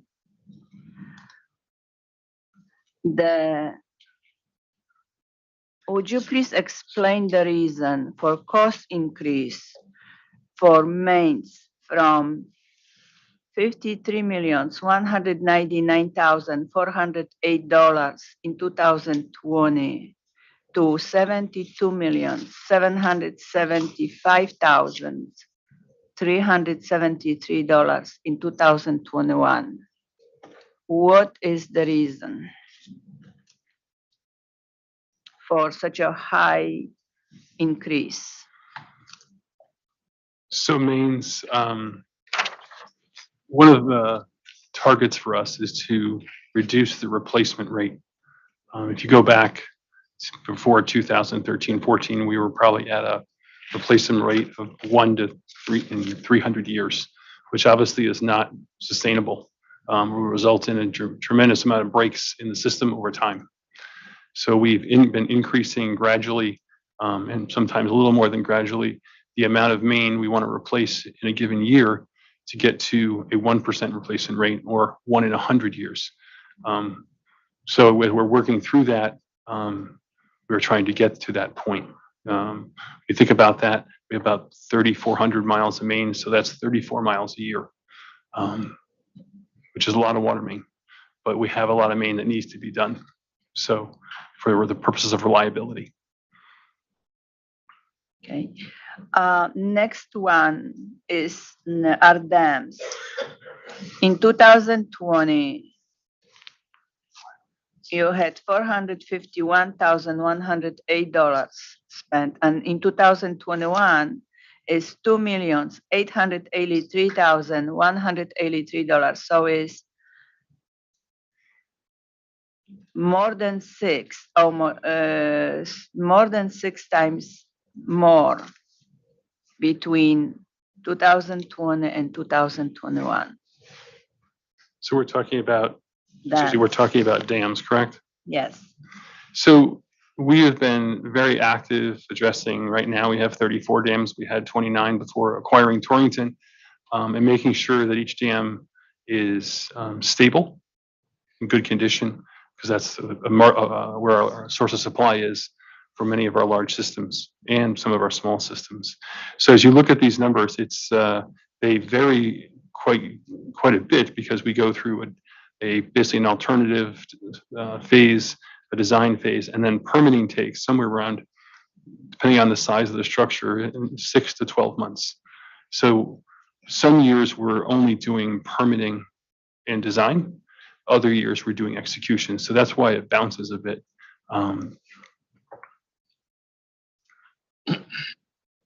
If you want the actual projects that go with that, I would need to give you a late file that actually explains what exactly was going on in each year, but it's varying. So that's why in 2018, you had 7,588,756 spent on dams? In Correct. So that was, 2018, excuse me, in 2018, 2019 you're referring to? 18, 1/8. Right, I can look up which project that was, but that was an execution of, for construction, rehabilitation of dams. Okay. What about transmission and distribution? In 2020 was $10,901,244. And in 2021, you had $27,287,324. So we have a number of projects ongoing. We have the extension of our Southwest Fairfield County Regional Pipeline, or our source of supply that brings water from our Bridgeport system down into Southwest Fairfield County. With the upcoming stream flow regulations, our need to provide resiliency, address drought, and address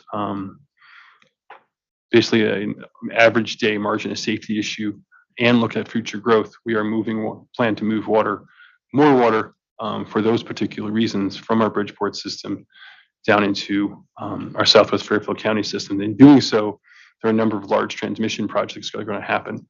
One's happening right now. One we completed previously, which involved about 14,000 feet of 24-inch main across Stamford. So we have a number of those projects going on. And then also this category also includes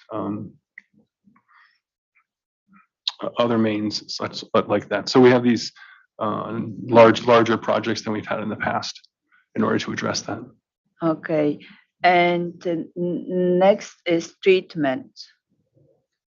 Also, you spent $18,717,841. Where did you do the treatment? This is the third one from the bottom. Yeah. Which year are you looking at? 2021. I'm just thinking right now. So we've been going through a number of projects related to chlorination. As you're probably aware, we've chlorinated a number of facilities. We've been doing chemical feed improvements. I would have to go through and get that list to identify the major improvements, but we've been doing improvements at our treatment facilities relative to solids handling, relative to chlorination, and various other things as well. Okay, thank you.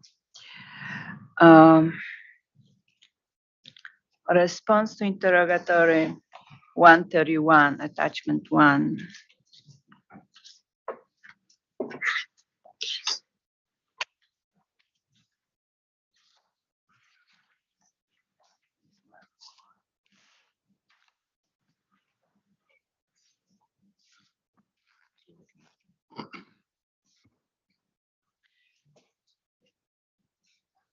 So in this attachment, are you ready? Yep. All right. In this attachment, there are two companies that you paid money to, South Norwalk Electric and Water. You paid $15,985.52, and City of Danbury, you paid $2,815.16, and you didn't use any water from them. Yep. What did you pay for?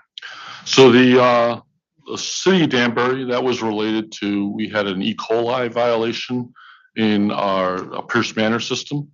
And so we made a temporary connection to the Danbury system to bring water in to serve them while we made the changes at that facility. The South Norwalk, what that was a long-standing agreement between ourselves and South Norwalk that we would help each other with water. And we paid a fee in order to have access to the water unnecessary. But for years, we've never taken the water. And so we kind of came to, we removed ourselves from that agreement because we haven't been taking water from them. We didn't see a need to be spending the money any longer for the possibility of taking water from them in the future. So we just terminated that agreement because we hadn't taken water in a while. When did you terminate this agreement? That was 2019 is when it was ended. Okay, so you didn't pay in 2020, Nope. 2021. All right.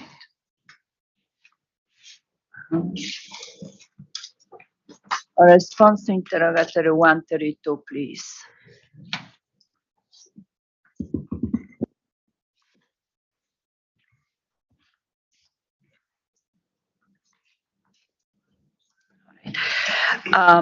The additions that were completed by September 30, 2022, that are listed in the table, are they 100% complete?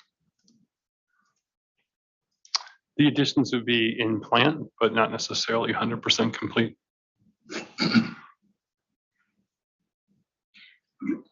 Okay. What about the projections for fourth quarter of 2022? How many of those projects are complete?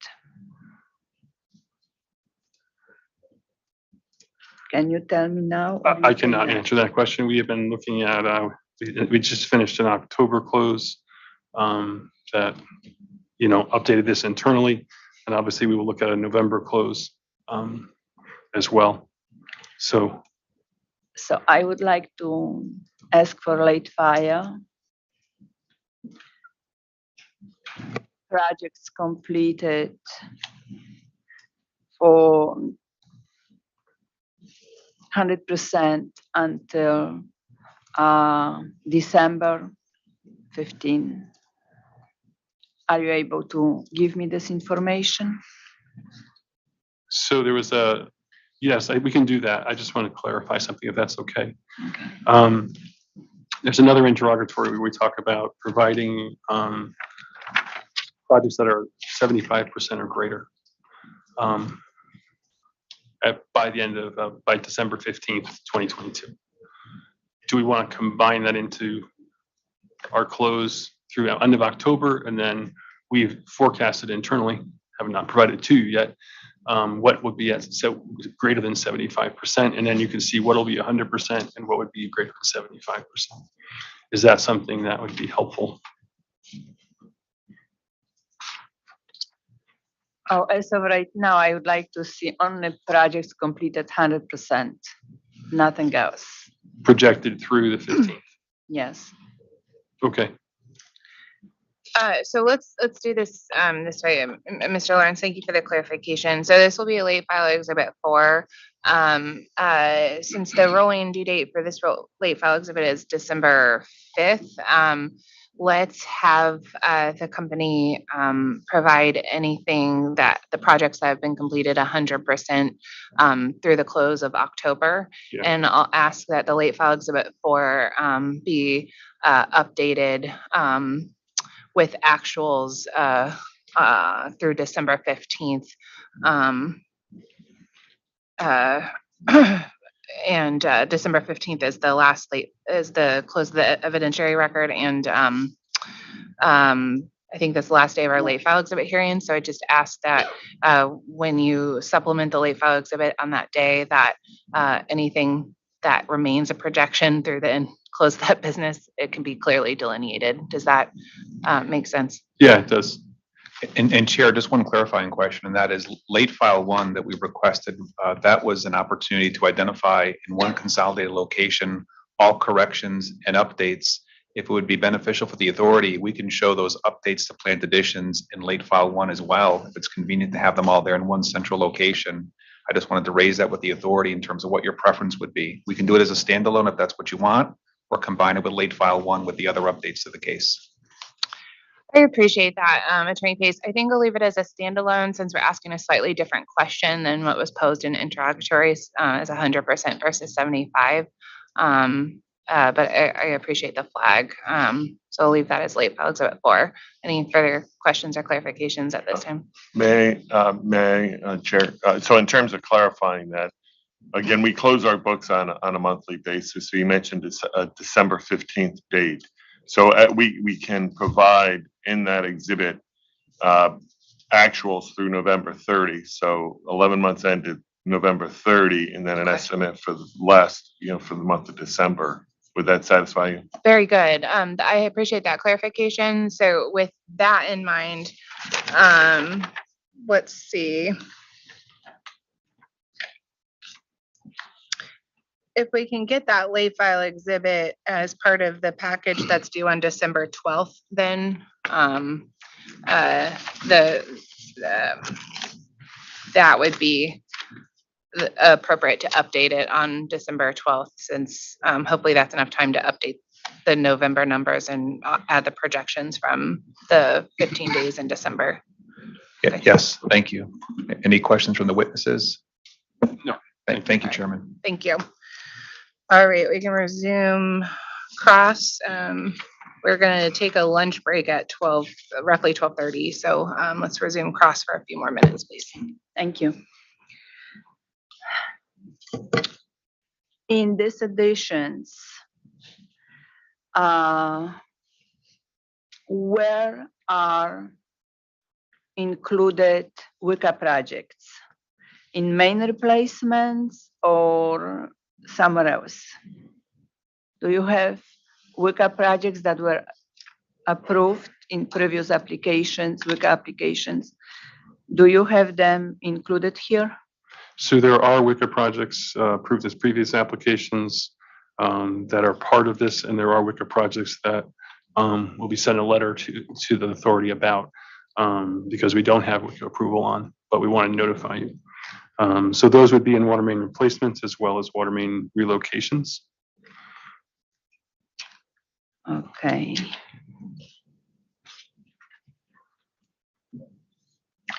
Would you describe how what is your plan with periodic meter replacements? How often do you replace them, and what takes to replace meters? So we just modified our number of years. Yeah, you It's modified 14 from years. 12 to 14. Thank you, Lucy. Yeah, it's 14. Every 14 years, customer meters are replaced on the residential side. Larger meters are addressed differently. So our meter replacement program is run through Mystic Sarah, and we have the ability to reach out to our customers who need meter replacements, communicate with them, try to set up an appointment with them, and then a technician will go out and replace that meter. And then once that meter is replaced, sometimes it takes multiple bits of communication, especially since COVID. And then once that's done, the meters are tested to verify their accuracy. What do you do with the meter that you replaced? I'm going to have to defer to someone on this one. I do not know, actually. They're currently scrapped. They're sold to a scrap company, and we're reimbursed for the use of that scrap material. Why don't you reuse them? I think we found that, I wasn't involved when the decision was made, but in general, what we found is the pricing is comparable to doing that. In addition to that, there are accounting issues as well in our SAP system of keeping the serial numbers accurate and making sure all the reads are done accurate. But I don't know if Lucy, are you able to? Okay, so it really comes down to is we think the price is comparable. In addition to that, there is the managing all the serial numbers on the meters with as many as we're changing and keeping that accurate in our billing system. So do I hear this correctly, that the price of new meter and fixing the old meter is almost the same? That's why it's not worth it to. Well, by the time you take everything into an account of, you would have to take off the top, the head of the meter, replace and buy a new head of a meter, replace it. You have to then probably clean the meters as well. There's that part of it as well. You have those costs before you put them in. Plus, we're getting scrap material, a scrap payment because it is brass. So you have that on the positive side, adding to the cost. And when you compare that to the full cost of just managing and buying and installing new meters, we found it to be a comparable cost. Isn't also that the technology improves, and if you replace meter every 14 years, the technology should be better, or Yeah. is the same? No, the technology continues to change. Also, the heads change. There's that issue as well of matching up new heads with the old meters. So there's definitely those kinds of combinations as well. All right, thank you so much. A response to interrogatory RRU 133, please.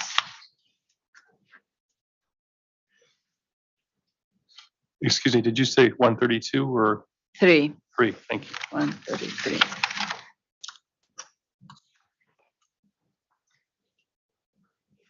So in 2021 additions, going back to periodic meter replacement, and please, I didn't plan this way. It's you spent $2,083,741. Is this the average that you spend every year on periodic meter replacement, or how do you plan it? How you are on 14-year schedule, right? So, before was 12 years. So I imagine this, that you have, let's say, 100,000 meters, and you need to replace certain number per year. The actuals. Yeah, so our actual cost, that's the actuals for 2021. So that's what our actual costs for that year.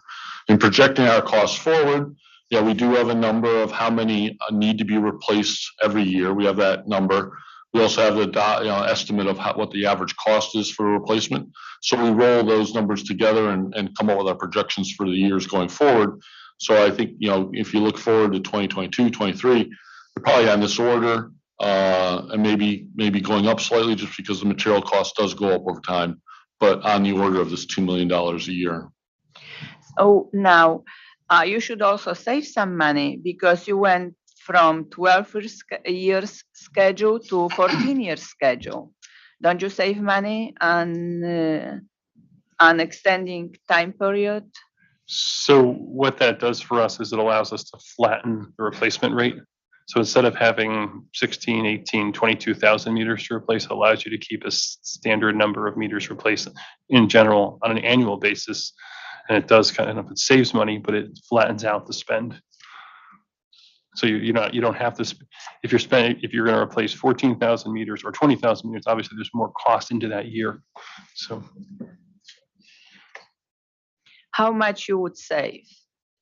What would be the saving? Do you know?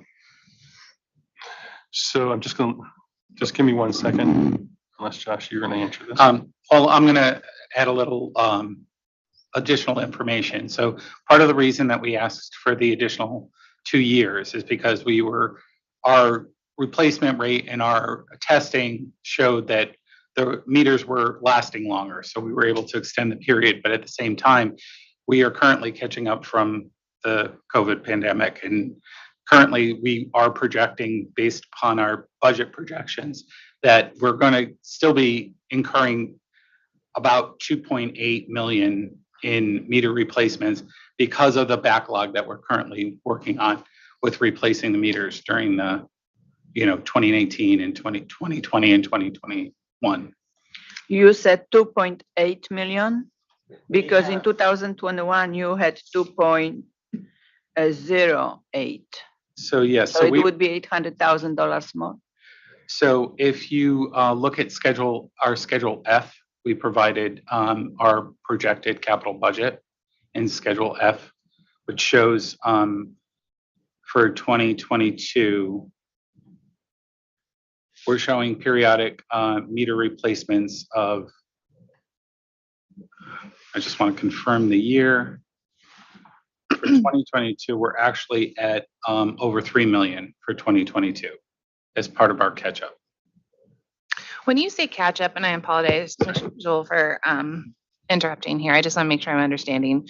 When you say catch up, I mean, presumably you had an allowance in your previously approved rate structure for meters to be installed each year. And that allowance was in there, ambivalent to the COVID pandemic. So I just want to understand what you mean by catch up. You mean there were replacements not completed during COVID that you did receive an allowance for, but were not completed due to the pandemic? Well, there's a lot of factors since our last rate case. We've acquired of a few companies since the last rate case. So we have additional customers that were not incorporated into what was allowed in rates in the last case. There is an annual replacement rate. So I would have to double check to see what we were allowed in the last case. May I just jump in? So in terms of the term allowance, I just want a piece of clarification. So the cost that we're talking about here, these are capital costs. This is the cost, the physical cost of the meter.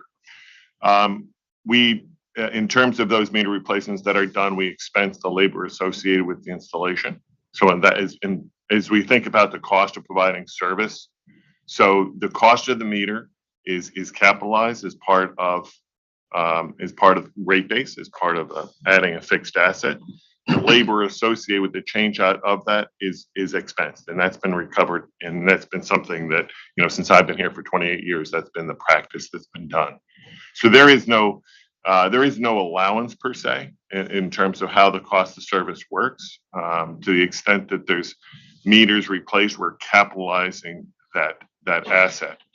Now, I think what you've heard so far is as a result of the pandemic, because the world was shut down, it was impossible, literally impossible, to make appointments, to physically go into folks' homes. Typically we would see that we'd be replacing somewhere in the order of 14 to say 18,000 meters a year. So during 2020 and 2021, those numbers were significantly lower. So that was that pent up, that backlog that we couldn't get to. So it dovetailed very, very nicely with the extension of the useful lives of those meters from 12 to 14 years. And we had the data. We took a hard look at the data because, again, every meter that we take out of a customer's home, we are doing a test in accordance with the regulations. We knew that they were testing in accordance and they were still very accurate. So we were very comfortable coming to the department requesting that extension to 14 years. So I think it was one of those few times in life when things work out and dovetail nicely. I really appreciate the clarification. I'll be more precise in my terminology. So the capital additions that were incorporated into your revenue requirement from your last, I'm not saying this correctly. Coming out of your last rate case, there was an assumption that you're going to replace a certain number of meters per year using a 12-year cycle, correct? Mm-hmm. 12-year cycle. Okay.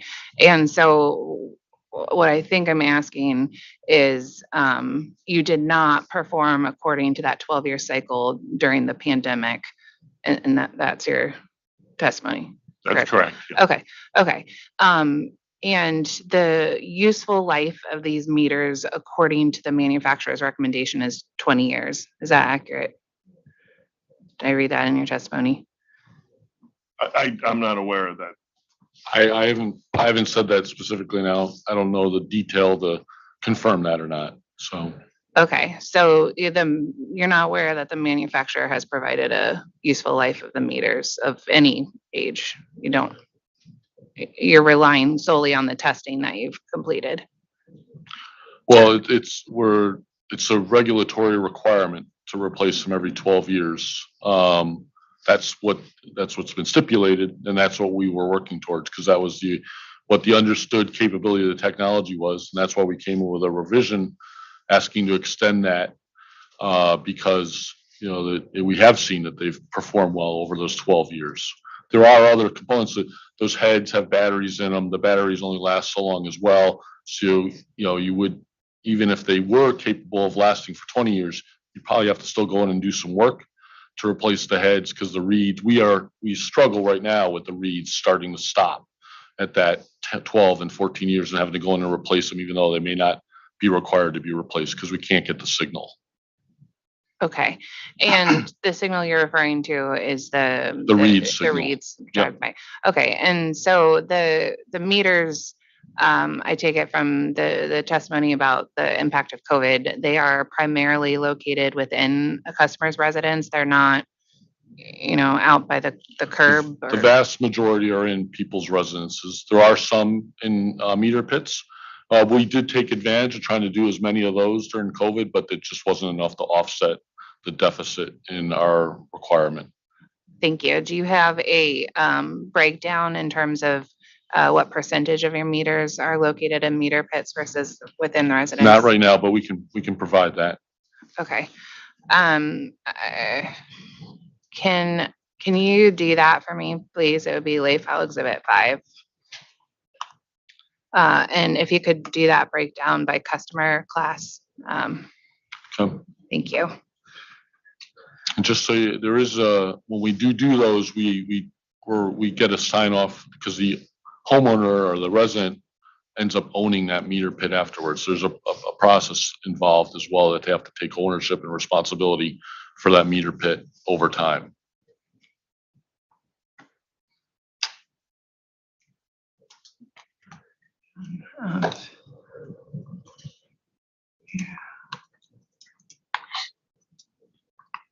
Okay. All right. Thank you, Michelle. Okay. And next question regarding periodic meter replacement.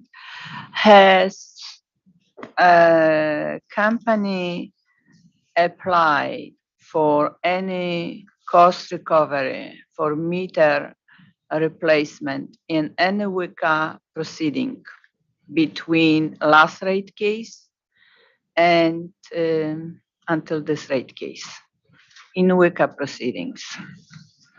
No. John, Thank you. That's you good with that? Yeah. nice. Okay. A response to interrogatory RU141, please.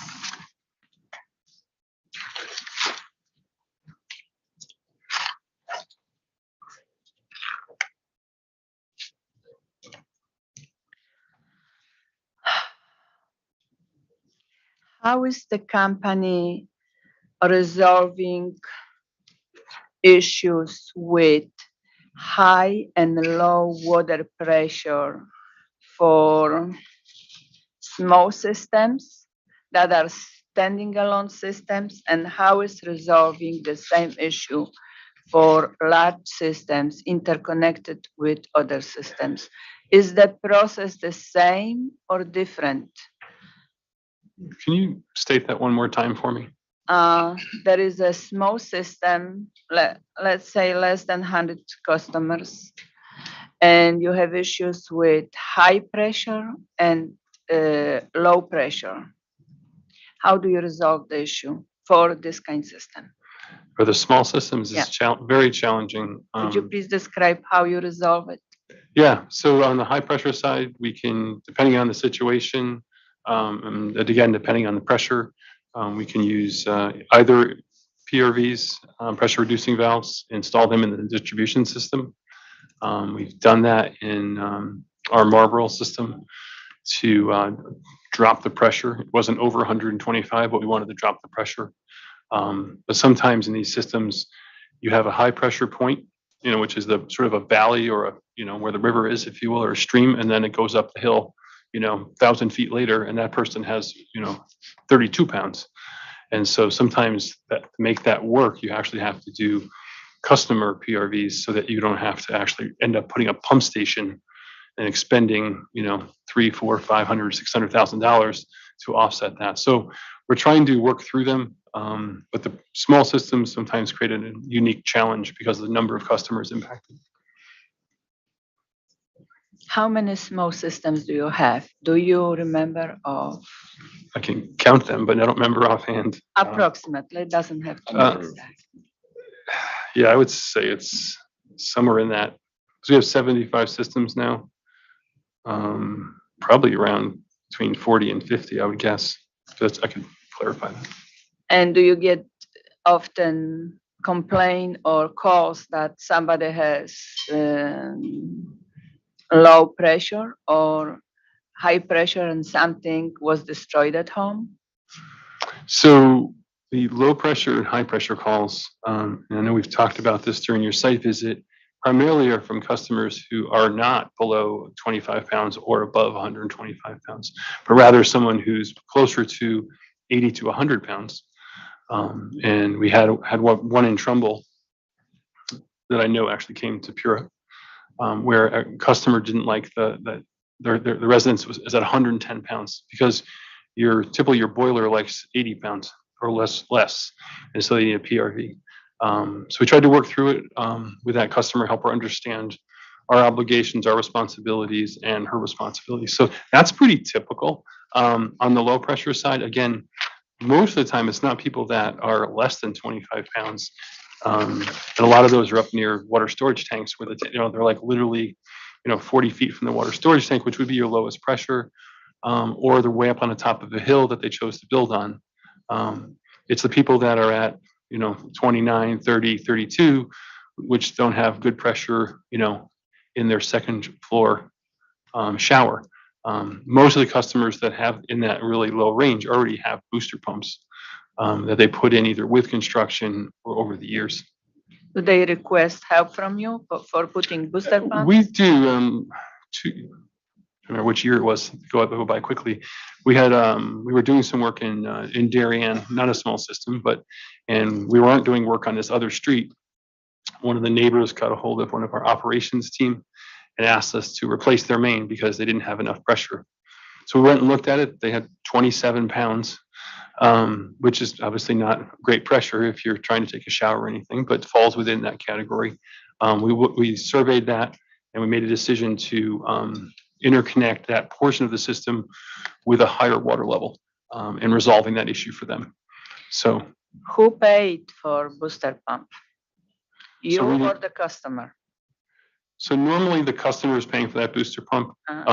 In certain situations, we may choose to pay for that if it's a situation that cannot be resolved, that something to do with the company, but And when do you pay? When you feel that this is your fault? I wouldn't call it fault. Because if you have pressures below 25 pounds, which again, most customers, it's not about below 20, you would have typically a low service agreement on the deed. And not a lot of people understand that. So we do a lot of times have to explain if you had a high pressure agreement over 125, a low pressure agreement. So most of those booster pumps are done. Again, this particular resident didn't want a booster pump and she didn't have one. I don't know how she had any water on the second floor without one. But so, we ended up resolving that situation, much like we resolve other situation, and it helped not just this one resident, it helped an entire area by interconnecting a different water level and separating it differently. Okay, can we take May I our, ask one? yeah, let's do one more question and then we'll take our break. Thank you, because it's connected to the same topic. What about large systems? How do you resolve large systems issues? As I assume that you are building pump stations if there is a low pressure. How do you deal with high pressure then? So, the challenge in a larger distribution system is the change in elevation. How you'll have hopefully a pump station or two in the distribution system, and then you'll have a water storage tank that you pump up to. If you just kind of picture that in your head. And so it's New England, so we have a lot of ups and downs down the roads if you kind of drive them. So we could have in the transmission mains that are moving water, we could have as low as 40 pounds in one area and as high as 130 pounds in another area out of the same pump station going to the same water storage tank. So in those typical areas, we're not doing anything there. If we have a high pressure situation in a neighborhood, as we've discussed previously, one of the things we've been doing is trying to combine that with another infrastructure project to make it a prudent investment. Because if you go out and just do a pressure reducing valve for something, the cost is going to be higher than if you're going to do water mains and pressure reducing valves in the distribution system. We have seen that the cost for the pressure reducing valve be hundreds of thousands of dollars less. And so that's how we're handling those situations. Pretty much on a neighborhood basis. Okay, thank you. All right, thank you. So we are going to take our lunch break. We will break until 1:40. So we'll start promptly at 1:40. We'll return with a cross-examination continued by Pura staff. So thank you. We'll see you back in an hour.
Thank you. All right. Well, welcome back. We're going to go back on the record in 220701. I'll ask the company and any parties if there are matters to attend to before we resume cross. We have none. Thank you, Chairman. Thank you. Attorney Datris. No. Now? Can you hear me? Yes. Okay. Julie Dodgers for the Office of Consumer Counsel. I have two brief questions. The first is, I understand from my colleagues that you can hear quite well in this area, and we're having challenges hearing back here. So perhaps for next week, if it could be checked into if there were any additional resources to be allocated to us who are sitting not in the front area, Sure. That would be very, very helpful. Is this better? Is this better? Is this better? Is that better? All right. So using the microphones might be the key. Okay, thank you. Thank you. Secondarily, it's no surprise that it's my first hearing in this room. How do we get, when we're conducting examinations or would like exhibits to be projected on the monitor, is that something that we take care of, or how is that administered? It has to be controlled at this desktop computer where my assistant Robin is sitting. So we have our exhibits saved to a folder on there, and we're pulling them up. I think if the OCC would like to do that too, I think you can use your regular login to get into this computer. So if you should be able to access like a SharePoint or something. So when you're up there, the only thing I'll note is it's a desktop and not a laptop. So we're tag teaming between the person asking the questions cannot be at the computer. I get it.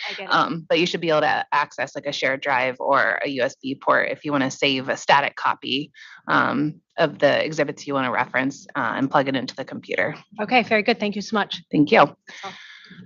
Okay. Anything further?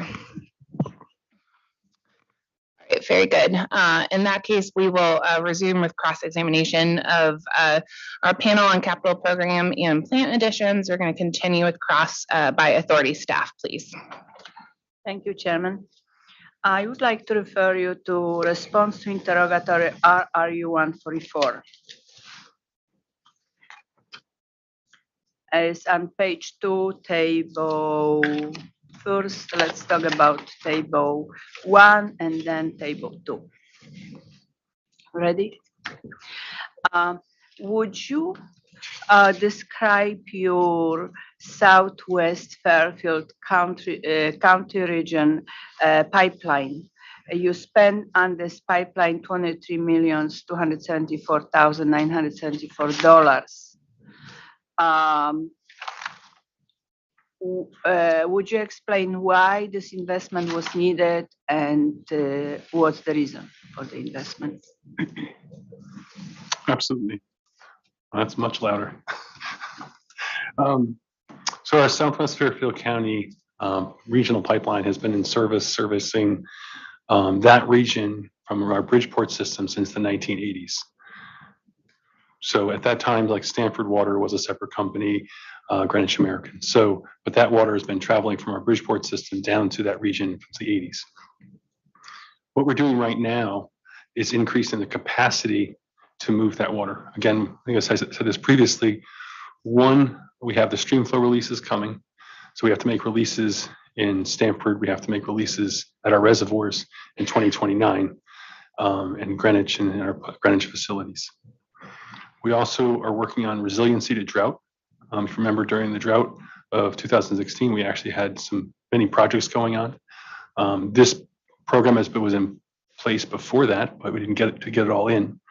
A good example is during 2022, the drought was very similar to 2016. We were able to transfer more water and we didn't have to go into a drought trigger. So it's for creating resiliency between the systems, as well as in Southwest Fairfield County, we have a deficit in our margin of safety. We're about 1.05, 1.07 on average day. So we're making up that difference with the transformer water. And then you think about long-term growth, which we work with the communities, the planners, and also use various population projections to come up with a growth point. So that's what this project is about. And it's not just one project, it's a series of projects. So the 20, just want to double check what I'm looking at here. Yeah, that's actually the 23 million represents more than one project. It's a series of projects. Some distribution, again, that water main that we put about 14,000 feet across Stamford, 13 to 14,000 feet, 24-inch main. And then we made distribution improvements up in the Bridgeport system to get water to, at this point, water, let me just back up 1 second. Water comes from our Hemlock water treatment plant, for the most part, in Fairfield. That water then goes through a distribution system in Fairfield and Westport, and the water is picked up by our Wilton Road pump station that's on the Wilton Westport line. That pumps water up into our Belden Hill tanks, and that water then moves. So we had to make improvements at both ends. On the final down in Stamford, we needed to move water further down in the Stamford to make better use of that water. And on the, if you will, the Westport, Bridgeport side, we needed to make improvements to move water. We were having constraints in the summer with high demands in the Westport area, so we couldn't move that water. And then in the winter, when we couldn't do anything with the water down in Stamford. So by extending the mains down into Stamford further, we can bring water down in there over the winter to refill the reservoirs if we need to. We don't always do that, but that allows us to do that. So it's a series of projects, and we're not done, that will address both stream flow regulations, margin of safety, resiliency, and drought. How much this project is helping also the grant